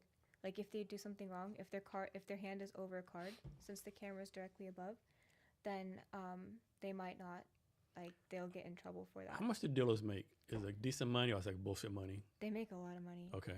And so they make minimum wage, but with tips. Okay. Like, especially in busy casinos, somebody wins like $15,000. They give them 10%. They get like $3,000. Yeah. Like, oh, here you go. Thank you so much. It's like a very good community. Nice. Yeah. So before I came to Seattle with the Army, I had no idea there were casinos up here. I had no clue, right? Okay. There's a lot of casinos, right? There's like, I think, so far my favorite one is Kwame Casino. I haven't been there for a while. I used to go in between casino once in a while. I was like, it's kind of ratchet. It's kind of better now. Yeah. I used to have we used to look around like at a Kwame Casino when people came up to valet driving. It was like Mercedes Benz, BMWs, right? People like had good job, could afford to lose. At Emerald Queen Casino, people would drive with the fucking Pintos and like bullshit cars. Like it was like Snow Kwame spending paychecks. Yeah. Emerald Queen Casino spending the Social Security checks, right? That's funny. It's true though. Like you see a lot of different people that are showing up there. Like some of our highest customers, like the ones that spent the most, I'd go outside and like they'd be driving the most like beaten down like minivan. You would never think they had money.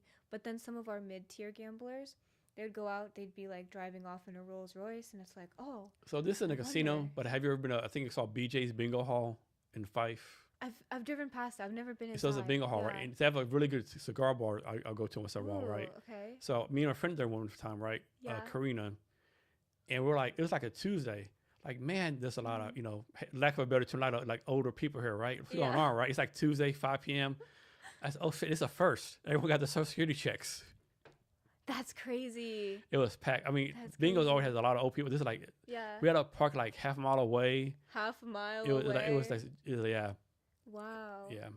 That's So interesting. do you have a favorite casino? Or is a casino you would think is like the top of the notch, so to speak? I have a favorite casino, but it's like very subjective just because I like it. Yeah. I love Caesars so much. Yeah. I love Caesars because I love their business strategy. Mm-hmm. And it's crazy because they have Caesars Sportsbook. So they sell to their own customers, and then they also sell to other casinos. So they're like profiting off of other casinos. Yeah. I think it's so smart. That is smart. I love the Roman architecture. I love like Caesars so much. I'm a huge Caesars fan. How do you think Seattle casinos compare to Vegas casinos? I think Seattle's a different market. Okay. Like Vegas is a destination. People go there to gamble. They go there to like be naughty and like do bad things, right? Yeah. But here, like, it's just your regular everyday people. Yeah. And Let's go to the bingo. Let's go to the casino let's after go to the work. Casino, yeah. Let's go watch UFC. Yeah. Let's go gamble a little bit. It's not like a destination. Yeah. So I think that kind of reflects the way that the industry is up here. And it's also very interesting in Washington because they have a lot of private casinos as well, like private card rooms that you can't have slots. You can't have baccarat. No, sorry, you can't have roulette and craps. And that's due to like the tribal laws here and how much the tribal has like a monopoly in Washington. So that plays a factor in it as well. Yeah. A lot of differences. You have your favorite casino here? I do. I really like Riverside Casino. Where's that at? I don't think I've heard that one. It's a small casino. one. It's a card room. Mm-hmm. I really like it. It's very personable. It's in Tequila, right Okay. off the highway. Okay. It's really small. It's There's cute. so many freaking casinos here. That's insane. It is, yeah. There are a lot, but I love that one. I love Great American. It's right next door. Okay. They have like the best chicken Alfredo in Washington. So good. But yeah, those are probably my favorite too. And so, how long have you been here in Washington? Probably 10 years so far. It's been a while. Okay. Maybe longer. 12. And do you have to know why they decided to move from Switzerland to the state of Washington? My dad lives here. Okay. Or he was from here. Mhm. So we kind of just moved back home. Okay. My grandpa, we moved to Switzerland in the first place with my grandpa. And then there was a little bit of drama that happened with the company. Mm-hmm. And so we all kind of went our separate ways. And my grandpa he moved down to Peru. Okay. And we moved up to Washington. Oh, wow. Yeah. Nice. It's interesting. Do you have any mentors? I feel like I have a lot of mentors. I used to have a lot of mentors that were like labeled as mentors. But now I think I don't have anybody that like I meet with specifically for mentorship. But I have a lot of people that in my mind are mentors because I feel like I've learned a lot just from either being around them or like looking up to them. And I feel like that's probably the biggest thing that is helping me right now. It's just like being around people that are succeeding and that are motivated and doing like really cool things. So how do you know like when to take a break and when to push through? 'Cause I think there's a fine line with that. I don't like taking breaks. I feel guilty taking breaks, but also it's kind of nice because even like last night I was so tired. I was like exhausted and I was like, maybe like I should watch something and just like turn my brain off. So I was like, I watched a show last night and that was actually kind of nice. But other than that, I really try to work like even when I'm watching, like if I'm with my family, sometimes like my brother's like, oh, do you want to watch a movie? I'm like, yeah, but you have the computer out. My computer. Otherwise you get like anxious and irritable. But like I think you should work as much as you can and take a break when you need one. Yeah. Not like every night I'm going to watch TV at this time. Yeah. I feel like that stifles growth a little bit. Yeah. It's nice to have, but for me personally, I know like if I would rely on that schedule and I would like be excited to. How do you keep your creative juices flowing? I feel like it's easy when things are working out to have creative juices. I get so like excited to work on my projects, but when things are not working out that well, I just have to like think of the end goal and think of like where I want to be in 5 years, 10 years, and my end goal in terms of business. I have like a business bucket list. And I know like if I'm not working on things now, I'm not going to get there in the future. So next, I have your website up. Do you want to walk through your website real fast? Okay. Yeah, sure. So just tell me where to go to and I'll go there. Okay, so this is my homepage. We can go to services if you want. Yeah. Okay, well, I don't know why it's looking like that. But if you go down, these are those pricing packages you were talking about. And this is kind of like an overview of what like the top things are. So like you as a customer or client, you'd have 24/7 access to reporting and campaign metrics. You'd have location-based targeting, which is up to 30 days, like that retargeting we were talking about. And if you click on this video, it actually like walks through geofencing in a pretty quick and easy, fun way. Advertising dollars on people who may not be your target audience? Well, we have a solution you need. An innovative geo-targeting technology known as geofencing marketing. Unlike conventional advertising, geofencing advertising allows you to target people based on their physical activities and the places they go. You can serve static banner or video ads directly to people in very precise locations, all the way down to the contours of buildings, such as competitor locations, stores, and even individual homes. This is how it works. When the location services on a mobile device or in a mobile app is turned on, our technology captures the device ID whenever a prospect walks into the virtual geofence we built. Once prospects are placed into our retargeting pool, we can serve your ads across hundreds of thousands of mobile apps and websites while those consumers are inside the geofence, and even up to 30 days or more after they left the geofence. The best part, through our conversion zone tracking technology, you can measure walk-in conversions, including those who walked into your physical location after seeing or clicking on your ads. You can use geofencing marketing for customer loyalty programs, competitor conquesting, event and conference targeting, and even layering some geofencing with connected over-the-top TV advertising campaigns. Geofencing marketing helps you drive more leads, elicit engagement, and improve your brand awareness. Make geofencing marketing part of your marketing strategy by contacting us today. So up here it says 6,600K partner sites apps. Like, Yes. how are these, like, you actually have 600,000 partners, or? No, okay. So we do have 600,000 apps that are connected. And so what that means is people always ask, where are the customers going to see that ad? And so it's not social media marketing. It's an ad that finds you depending on where you are searching anywhere. Like if you're looking for a recipe for like chicken tenders or something, or if you're on like the Wall Street Journal, if you're on like the podcasting, whatever it is, it'll find you. And that's why it specifies that there's 600,000 connected apps, because that's the next question I always get is, how do you, like, what if they don't go on any of those apps? And I'm like, these are very common apps. Yeah. It's highly unlikely that they're not going to see it. How many other companies are doing this? There's a few other companies that do it.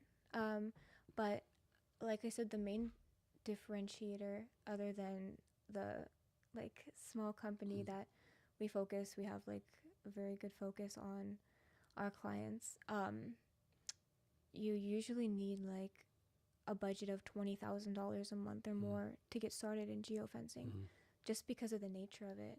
But we've been able to like ratchet it down just to $500 a month for like very bare minimum. But So what's the bare minimum? it would be, well, it gets very granular depending on what you want as a person. But for example, if you wanted to target like different podcasts in the area, you could target 3 locations, but it wouldn't target everybody that walks in.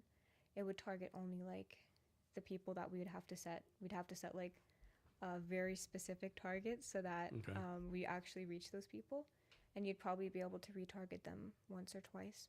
Have you ever had an unhappy customer? If you did, how do you take them unhappy to happy? I've never had an unhappy customer in terms of geofencing and programmatic, but in terms of like what I did before, I've tried a bunch of different marketing. I used to do social media marketing. That was the worst. I hated it. And so that I worked with a lot of contractors, and one of my contractors like followed an account with one of my clients' accounts, and they were pretty upset. It wasn't like a gross account or anything, but they were still mad that like they followed accounts without their permission. And so I think that was the biggest time that a customer was pretty upset. And I just refunded their money back. So from your point of view, is it an advantage or disadvantage being a female entrepreneur? I think it's an advantage for sure. First of all, I don't know. I like the personal challenge. I don't think it's too much of a challenge, but people tend to take men more seriously. And I feel like that's true across culture and across like the world. But it's nice because I know that if I do get a client, it's like, okay, I feel like I positioned my services very well, you know? And also, you know, I don't know, it's nice to know like when you're doing a good job, and yeah, it's easy to work with men sometimes as a female entrepreneur. They're like, if you're trying to get a meeting, then it's like, oh, okay, she's a girl, it's okay, at least let her talk. That is so funny. So yeah, So from I your like point of it. view, talk about some pros and cons of doing business in Tacoma. um, that's a really interesting thing that we could talk about. I think Tacoma's great. It's very entrepreneurial. Um, I think the biggest pro is that people are very open to new things. It's very close to Seattle. It has a lot of opportunities with the port, and there's a lot of diverse businesses there. I think the biggest con is that I don't think the capital that these businesses have are as high as other cities in the area, like Seattle and Bellevue and Redmond. I think the capital there is, on average, way bigger than Tacoma businesses. Yeah, my criticism of Tacoma's like they always like they start doing good, they game in them, and it's like all of a Yeah. sudden like, bam, nothing. Like Yes. it's like they're going like this and they just stop. Yeah. Like just keep yeah. on going, right? And then they'll Mhm. they'll sputter around for a couple years, then it gets restarted again. Like there's no consistency, I guess. What I'm trying to Yeah. say. I've seen that too. But I've also seen a lot of businesses that have done really well in Tacoma and then moved on to like Seattle. Yeah. They're in the flow of things. Yeah, and then so what's your pros and cons for Seattle? Seattle, And when I say Seattle, I'm combining Yeah. Seattle and Bellevue together. okay, Seattle, it has to be the opposite. So Seattle has a lot of like high ticket customers, Mm. but with that, they're more critical because I feel like they're used to being approached by huge companies and they're used to like having all the bells and whistles. And so you kind of have to get over that hurdle of like, please hear me out. And then once they hear you out, then like the pro is that their budgets are usually much bigger and they have more ability to do things with that.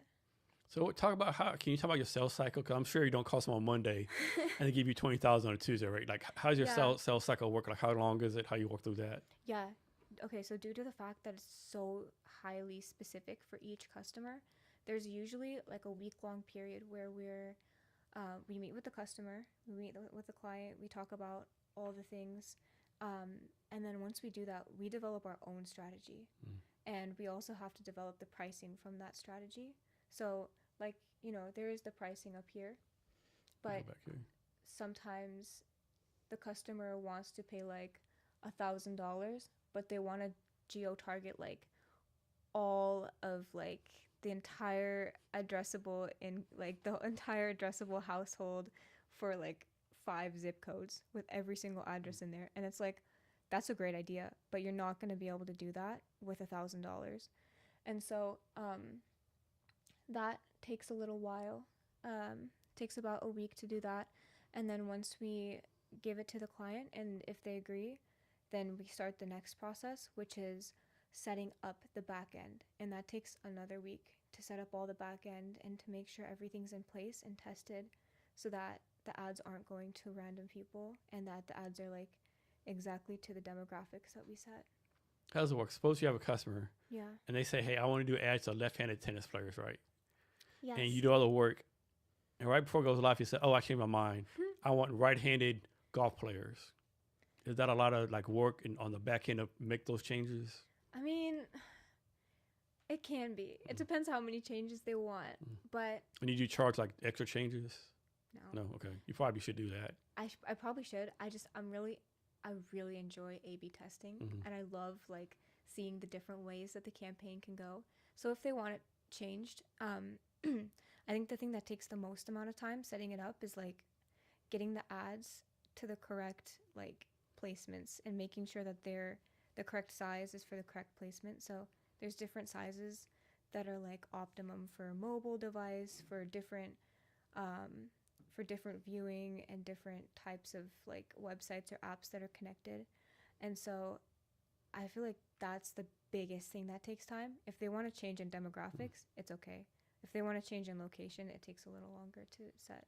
So for those who don't know, explain A/B testing, why people should do it, and what's the purpose of it. Yeah, sure. So A/B testing is when you have one goal for an ad, but you submit the ad in 2 different formats. So for example, you might want to sell to like, a cat tree, for example. And so I don't know why that came to mind. Sorry. And so you might like create one ad that has these types of pictures and these types of like sayings, and you might have another ad that's completely different, but both ads are trying to sell that same cat tree. And so whichever one does better, like this and this worked from this ad. And what I would recommend is doing multiple sets of these. So like, for example, for Toyota Camrys, those are really fun. I've done a campaign like that before where we were trying to sell a specific type of car, and we did a bunch of different campaigns for different demographics, and we saw like what worked with which demographic, and then from there you can just continue to like optimize your experience. The more you optimize it, the less money you spend on ads, because people are more interested, they're clicking on it faster. And so you said you give like classes and stuff like that, like you do speaking engagements? I do sometimes. I don't have like a regular speaking schedule, but I wouldn't mind giving I used to give some talks on this, like for colleges and things like that, but I really wouldn't mind having an So how do you say you like do public speaking? I used to do it a lot more when I had my networking group. We used to throw events and stuff, and we would do things in the community down there. But I haven't done too much public speaking for a while, just because I've been focused on. So give some tips to people to be either get over the fear of public speaking or being a better public speaker. I'm not an expert, but I don't have the fear of public speaking. And I think the reason is because I really enjoy what I'm talking about. And at the end of the day, you have to know like that you do have good knowledge to give people, and you shouldn't worry about like what people are going to think of you. And the last thing I'll tell you that helped me is not with public speaking, but in general, is if you walk down the street in Tacoma or Seattle, you see a bunch of homeless people, right? And they can be doing the craziest, most off the wall things. They can be like using the restroom on the sidewalk or like taking drugs. You're not going to remember that person. Or both at the same time. Both at the same time. See, you're not going to remember that person more than 2 minutes later or 5 minutes later max. And I was like, okay, imagine that person's doing all of that, and you're worried about getting up and talking about valuable information. I think that's one people don't realize too. Like, let's suppose like you're like some random, like suppose you get invited somewhere and someone's speaking on how to make bourbon, right? And it's being given by John Bob. You don't know John Bob. Yeah. But you can presume, since this bourbon people have John Bob speaking about bourbon, that he knows what you're talking about, right? Yeah. I mean, people don't realize you speaking in front of a crowd, they're going to presume you know what you're talking about. That's true. Now, sometimes you might fuck up and prove to them you don't know what the fuck you're talking about, But in general, if someone speaks in front of a group of people, the people put them in there like, okay, this guy knows what he's talking about. Right, exactly. And even if you mess up, then they're not going to know. Yeah, true. And you can, if you mess up so bad, you can still like, okay, at least I did it. Next time I know I'm going to do it completely the opposite of how I did it, or like something. Like me, I'm an INFJ. I hate I hate networking, stuff like that, but I love speaking in front of people, right? Okay. But it's crazy, like I cannot rehearse in front of people, right? Oh. I can't do it right. I just I refuse to do it right. So I practice myself. So I have to rehearse. Yeah. But every time I speak in front of people, right, I'd give the little spiel. I never remember what I say. Half the time I know I didn't practice this. I just randomly say some shit. Every time that's a good talk you get. I'm like, what the fuck did I say? That's true. That happens to me too. And I was listening to your Cavness HR pitch. Yeah. That was really good. Thanks. It was really good. Thank you. Yeah. That's like too. Like so. Background on me, right? So I didn't talk until I was 5 years old. Had a bad stutter as 8 years old, right? So I still have this like that in my back of my mind. Like I'm a good talker already, but I talk too fast sometimes. So when everyone says like, yeah, that's a good talk, I was like, are they being nice? Because I know I sound fucked up, right? This being nice. Okay, 10 people said I do good. They can't all be lying to me, right? Exactly. I think I had the opposite. Like I spoke really early. I talk really fast. I feel like I talk way too much. Yeah. And I think that's my big issue is like I have so much to say. I just like I know, just like your brain's trying to catch up. I see you like pressing the buttons. Yeah, like your mouth's trying to catch your brain. Yeah. So whenever I talk, I always have to remember to like, okay, slow down. You have time, right? Yeah. Yes. Another thing too, like whenever I give a talk or whatever, probably 10 minutes beforehand, 15 minutes, I get really fucking nervous. Like, man, I don't want to do this. If I just leave, will anyone notice, Right. And then but then I always like do good. But the time that like I'm confident, I got this, complete bomb. Every time I got this, I practiced enough. I'm good. Complete. I'm complete bomb. Yeah. Yeah. So I actually look forward. Okay, I'm nervous. Okay, I'm okay. You're good. Yeah. Yeah. Means you care. Yeah. Yeah. One thing, like if I was like go back to my 15-year-old self, I would tell myself, or any young person like 15, like learn how to do sales, public speaking, physics, and how to code or AI. Right. I think those 4 skills are what people need to learn. I think so too. I think sales is like you said, it's one of the most important things that people can learn, especially from a young age. Yeah. Like, I did sales and I was horrible at it, but I still learned how to, like, okay, you have a fear, you're on the phone, you did it, like, are you dead? No, No, you're dead, not dead. You're not even close. Yeah.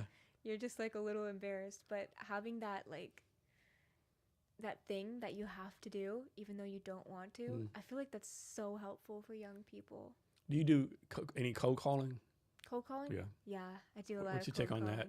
I think it's great. If you have, I don't think. How do you get over like me? Like I have that fear. Like Yeah. it's not. I know I'm not gonna die. It's just the fact of phone. Like I hate talking on the phone, right? Yeah. It's like, why do you call me? Send me a fucking text, right? You know, like what are you doing? Like, you know, like I tell people if I'm calling you, it's because either something really really good happened or something really really bad happened, right? True. Yeah. Yeah. Especially like in this age, you don't know if people are like a talker or a texter. But I don't know. I hate cold calling. Yeah. Everybody hates cold calling. It's the worst. But it's not dead, right? it's not dead, No. you know? And I think it's a good practice to do that consistently because I feel like it's good to do one hard thing a day. Yeah. Like one thing that makes you uncomfortable. And Define hard, right? exactly. Your hard might be someone else's easy.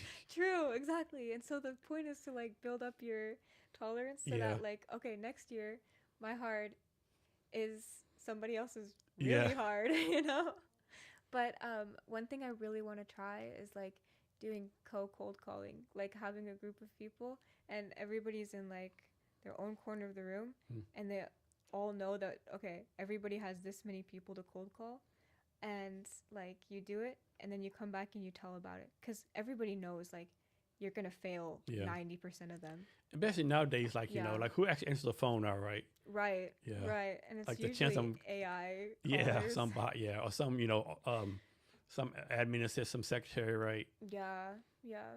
But I think stats show like every 100 calls you make, maybe only 1 or 2 people answer. You know, like so the question is like, if it's such low numbers, why waste your time doing cold calling? Exactly. Yeah, but you got to have the whole 9 yards: the cold calling, emailing, networking. You got to get your 20 touches some kind of way, right? Social media pushes. I know it's tricky, but I feel like I've been kind of lazy with it just because of my own ad services. It's got all the touch points in there built in, so I've just like. So what do you see as the future of marketing with AI going on, all this different stuff? What do you see marketing going in the future? I've thought about that a lot, and I've gone around in circles. I think what I've ultimately come up with is that I think it's just going to continue to get more and more granular. Like, you're going to be able to start targeting not just based on, like, is somebody left-handed, but based on, like, does this person have, like, an eye twitch? And AI would probably know that because of this and that. Or something crazier. Someone has a baby. The baby said it's first forward at 2 years, 6 months. And you start sending them ads for baby books to read, you know? Yeah, something crazy like that. Because one thing that Target got in trouble for actually a while ago, I don't know if you heard this story, but they got in trouble because they started sending,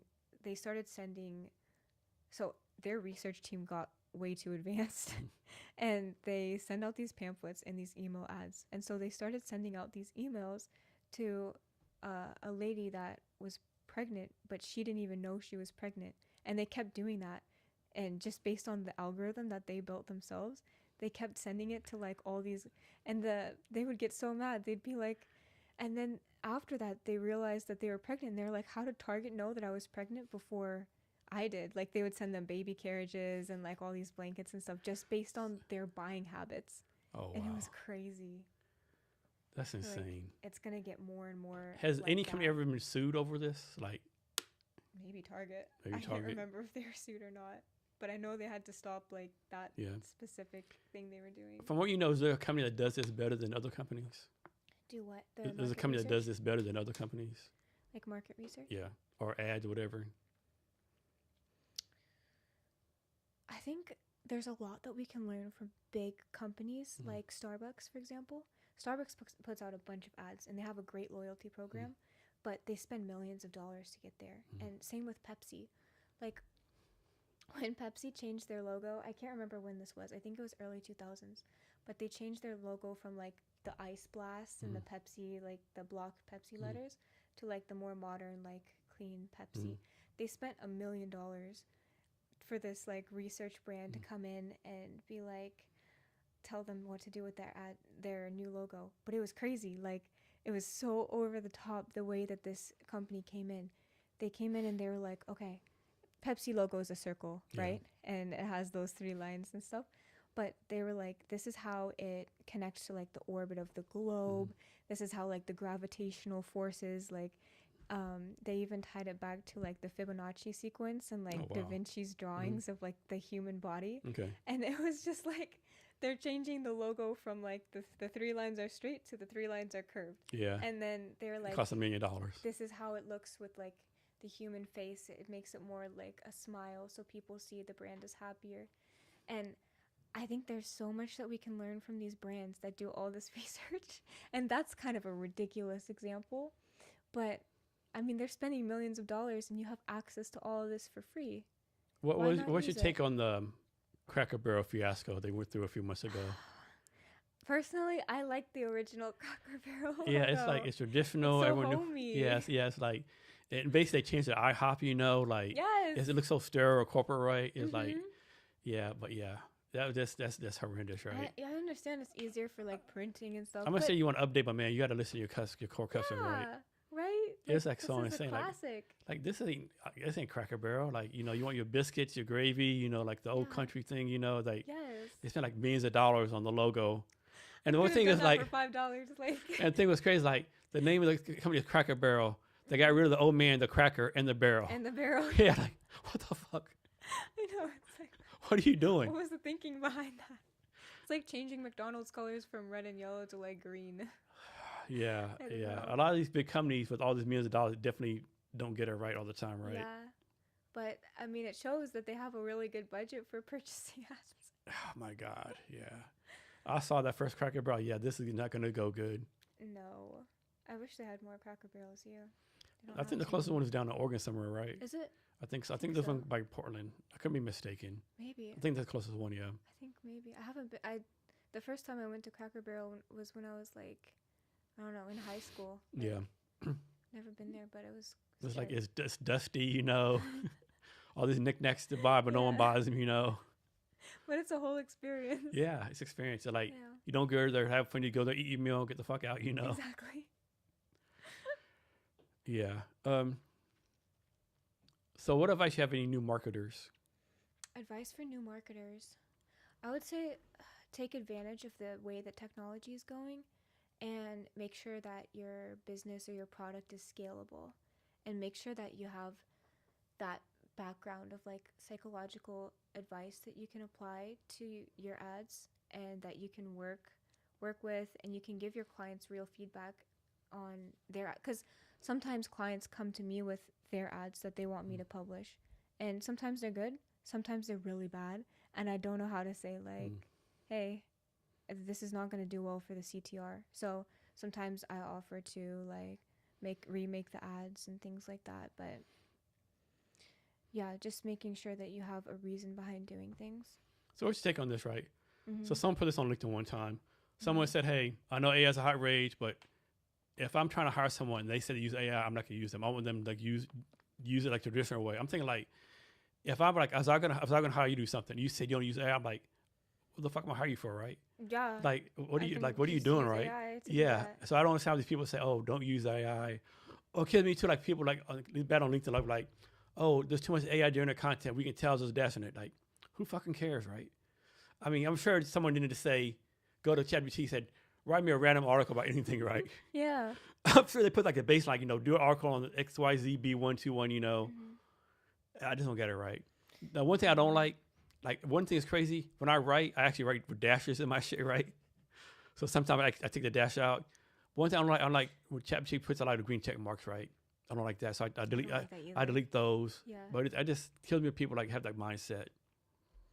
No, I don't like that. I think wasn't there something that happened a few days ago? I can't remember with what company it was, but the CEO wrote this whole memo, and it was kind of like it was going viral a little bit because people were so divided. But he was like, AI is growing at this rate, so you and your skills should also be growing at this rate Yeah. because you can use AI. I know you're talking about, yeah. Yeah. Man. I can't remember what company that was, but people were so divided. I hate to say Amazon, but that's not something Amazon CEO would say.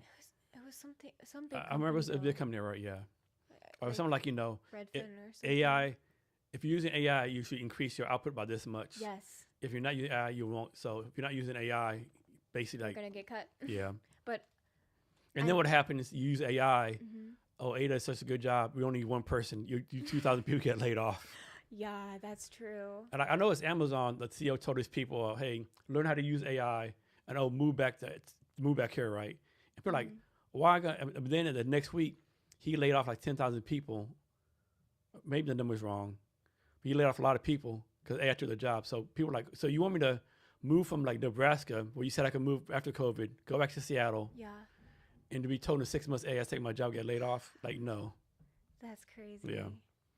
Yeah, but people were divided about that, and I was thinking about it, and I was like, I think I know where this divide comes from. I feel like, because it was on LinkedIn, I feel like all of the employers were on the side of the CEO, and all of the employees were on the side of the no, this is not fair. Yeah. And it was interesting to me. So do you think, what's your take on, you know what UBI is? UBI? Universal Basic Income. Oh, okay. What's your take on that? Because there's theory like AI's going to take all those jobs, and we have to provide you with like some kind of UBI. Yeah. I don't like that Yeah. idea. I don't think it's fair. And the reason I don't think it's fair is because like we all have the opportunity to utilize this tool. And somebody was telling me the other day, I don't know if this is a real statistic, but out of the whole world, right? Only a small percentage of people do have access to AI. So out of the people that even know what AI is, because, you know, like a lot of the world, in some places, they don't even have like internet still. Yeah, like, you know, Like, lack of a better term, you know, Bumville, Arkansas, with population 20, 25 people with a farm. 25 people. Yeah, they probably don't have no. Right. They're probably the best in the line farming equipment. But AI, like, what is internet that? access, probably not. Yeah, exactly. So out of all the people, that small percentage of people knows what AI is, and then an even smaller percentage of people is like utilizing AI. And then out of those people, where can you position yourself to like utilize AI in the best way? Because for me, I see a lot of, and I know it's kind of like an echo chamber for all of us in our social media, but I see a lot of people doing like huge things with AI. Like this whole app, I built it in 2 days, and now it's like making this much money, all this stuff. And I'm like, oh, I'm so behind. And I think there's a lot of things that we can learn, but figuring out where to position yourself in the market and how to specialize like you as a business and you as a person within this world of AI would be better than just like jumping in and learning everything you can and not utilizing it. Especially now you have YouTube University, Yeah. all this free stuff, you know, you can learn anything for free, Yeah. you know. That's true. So what's the purpose of going to college? Like, would you still go to college if you had to do it over again? Would you rather, like, instead of going to college, spend that time like building your business? I would go to college. I really want to, like I was telling you earlier, I really want to continue learning, and I want to learn a bunch of different things. So I would definitely go to college, and I think it's very good for networking. And if you're trying to learn a skill, but it depends on what you're trying to do. Like for me as a business owner, I feel like in terms of owning a business and the day-to-day operations, I learned way more from my independent research, like building my business, because you're building it, like you have the software, you're getting customers in real time, and you're being able to like walk them through every step of this. So that all, you learn so much from it. And if you're trying to do that solely, then I think you should focus on doing that solely. But the big thing that I'd be cautious about is like sometimes people get the worst of both worlds. They're like, okay, I'm not going to go to this party because I need to work, but then they also don't work or don't work efficiently. Like they're just like scrolling LinkedIn or something, you know? And it's like, if you're going to miss out on this opportunity. I did business research. I spent 2 hours on TikTok doing business research. Exactly. It's like you have to make sure in the back of your mind that you know, like, you're actually doing things that are going to help you succeed. And that's a big trap that I feel like a lot of people have fallen into, is like working without actually working, like being busy without doing the things that you need to do. So you're a morning or night person? Definitely a night person. Night person. Yeah. What about you? Night person, but Night person. I try to make myself be a morning person. Yeah. Same. I'm like But constantly the thing in this is, like, battle with if I myself. wake up at 8, I just feel the whole day's wasted, right? If I wake up at 4, I just feel like I do get so much more done. Yeah, that's true. I guess because like no one's doing nothing from 4 to 8, I just feel like more productive, you know. Yeah. Okay, you wake up at 7. By the time you get dressed, take a shower, it's 8 o'clock, you know, and then before you know it's 9, and oh shit, you know, like. Yeah, it's so hard. Sometimes, because when I used to work with the casinos, I used to wake up at like 10. I can imagine. And I'd go in to work at 11. Yeah. And then work like until late at night. Yeah. And it was nice. And then work on my business and stuff after. But I think I just got that. I continued that habit from there. Cool. So is there anything else I asked you that I haven't asked you? Anything else you want to talk about? I don't think so, but I wanted to ask you a little bit about, because I had so many questions. I was like listening to your thing the other day, and I wanted to ask you more about your, like, the HR system that you're building and how it differentiates from other HR systems, and what's your goal with that? So the goal is like be world domination, right? I love it. You know, one HR company, right? Yeah. And so like I say, like, so most small business owners, they can't afford HR, right? Because a person like me is like 80,000 more per year plus benefits. They can't afford that. They have companies like ADP, TriNet, Disparity. They're complete trash, right? Yeah. Like, example, I have a friend in Texas. She signed up for ADP last October. A year later, they're still not completed with onboarding, right? Like a year later? A year later, yeah. It's crazy, right? That's crazy. And then there's HR consultants, and that's why I really want part of business. What is it? HR consultants. Okay. They're like $300 an hour, right? Like, suppose you hire me to be an HR consultant. And I say, hey, Taylor, you need blah, blah, blah, blah. You're going to be like, hey, Jason, you know, I do know that already. Like, when are you going to fix it? Like, oh, I don't fix shit. I consult. So you're going to pay me. Tell you what's wrong. You're going to pay me $200 for something you already know. I don't do nothing. It's crazy to me. Yeah. And you have like a thing called ad hoc HR where, like, you tell your bookkeeper, hey, bookkeeper, hey, Mary, you're doing a great job, bookkeeper. Your word is you're going to do HR now too. So it's lose-lose. So now instead of spending 100% time on bookkeeping, it's 50-50, right? So bookkeeping goes down, HR's all fucked up, right? So we're trying to fix that. So like most HR companies, they have like either a platform or HR person who's trying to do both, right? And throw some AI in there, right? Okay. There's a different ratio, yeah. An example, like companies, like those companies you can call, but it's a call center, right? You might talk to Mary on one day, Jason next day. Yeah. So that's to be the same person each day. And so how the AI model is going to work, it's going to track everything. So it might say, hey, Jason takes off the day before payday every time, right? You know, or stuff like that. You know, it's kind of like a detect and analyze a problem before they come up. Yeah. So it gives you like weekly things that you might not have caught. Like this person leaves 20 minutes early on Fridays. Yeah. Or maybe, hey, you giving Mary a raise each year, but Bob hasn't got a raise at all, right? Okay. You know, stuff like that is the plan, yeah. And have like HR business partners you can call up and get more advice from. Can they get paid through this app, or is it eventually? Yeah. Okay. The plan right now is to do everything A to Z, payroll, benefits, everything. Yeah. Okay, that's cool. Yeah. Like notifications and stuff. Yeah. Like like a dashboard, video call, that kind of stuff. Yeah. And then, okay, I think my question was, if you have some employees that are like AI employees, like for example, there's like agents and stuff. Yeah, like agents. Sometimes I don't have any of those, but I know a lot of business owners that use like Motion, with like the or Marbleism, and there's like different employees. But obviously that's a subscription service. But I was wondering, like, would that apply under HR costs? It could, yeah, it could. Because a lot of HR stuff is just boilerplate, right? Like, the law on equal opportunity is not changing, you know, minimum wage is not changing, you know, it's different by state by state. Yes, that's one of the things I'm looking at too, right? And measuring like productivity between like your AI employees and your in-person employees. Yeah. Setting up different like challenges for them or something. Productivity things, Yeah. Like you were this percent as productive as AI. Yeah, no shit, yeah. Like, how can I compete? Go faster. It's on 24/7. I have to go No sleep. No sleeping, yeah. Yeah. AI answered 20,000 questions. You answered 6.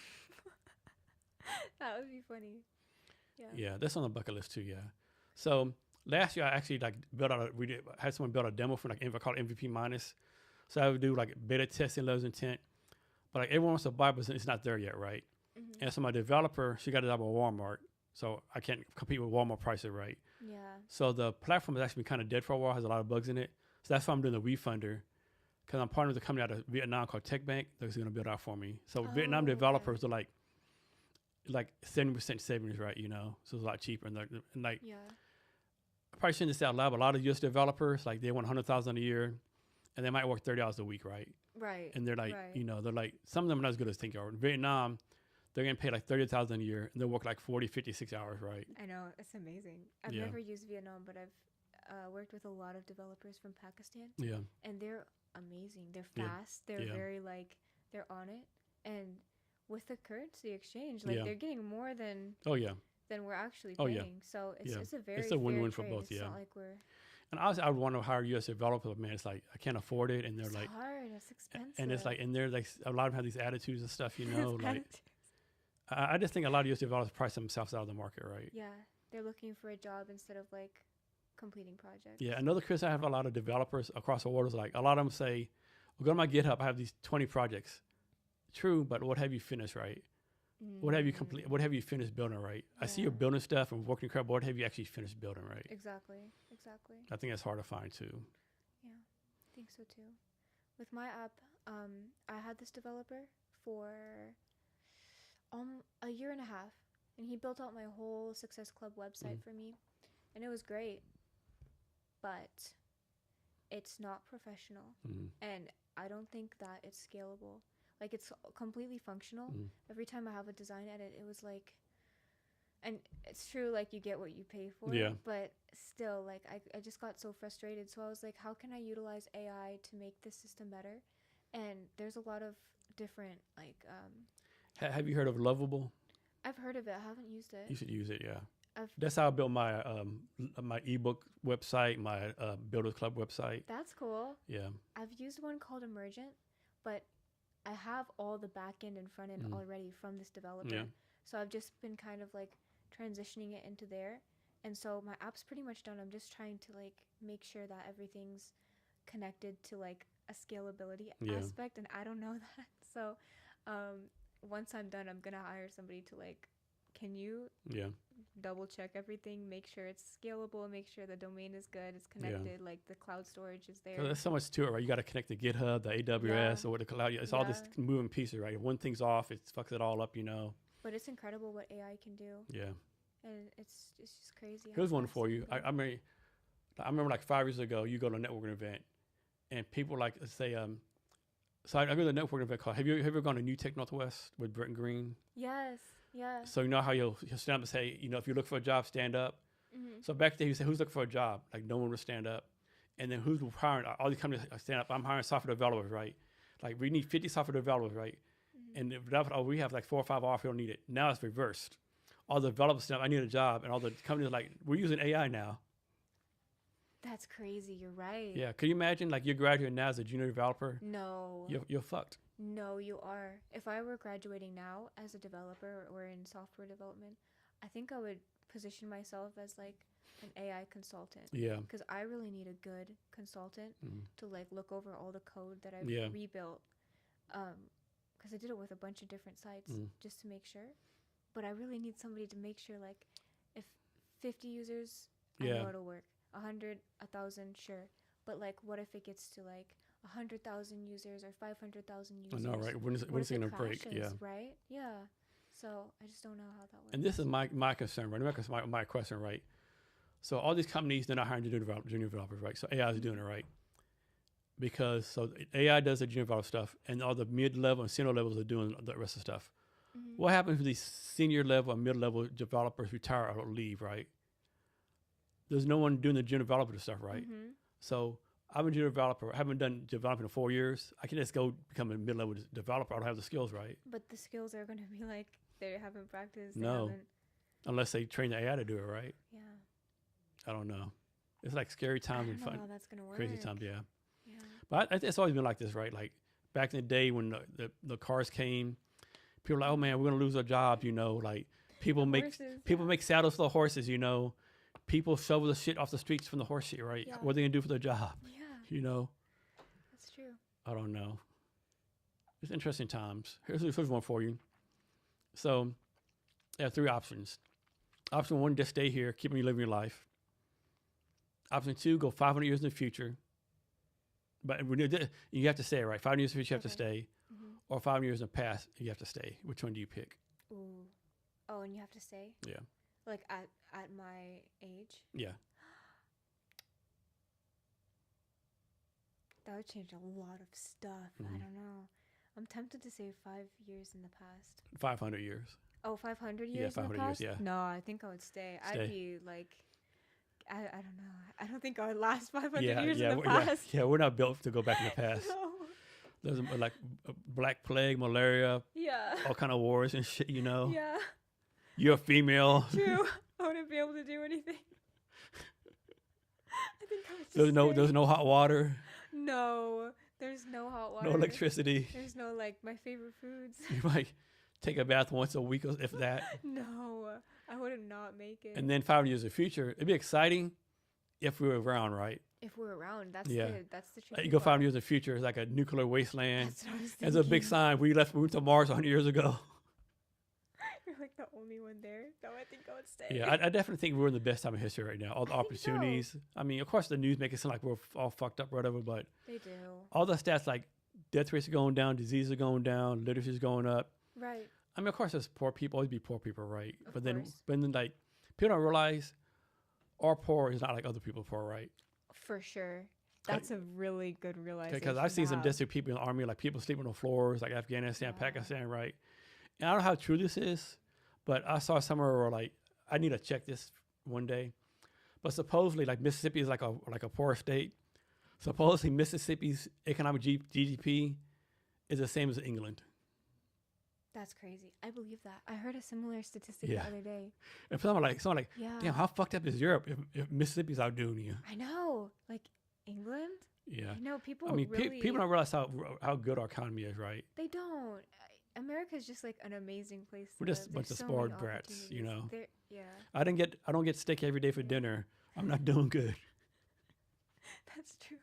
Like at least we have a roof. I didn't get my latest iPhone. Mhm. I think somewhere it said like if you have 3 meals a day, like it doesn't matter meals, 3 meals a day and a roof over your head, like you're living better than like billions of people, right? That's crazy. That's a crazy statistic. Like it puts everything so far into perspective.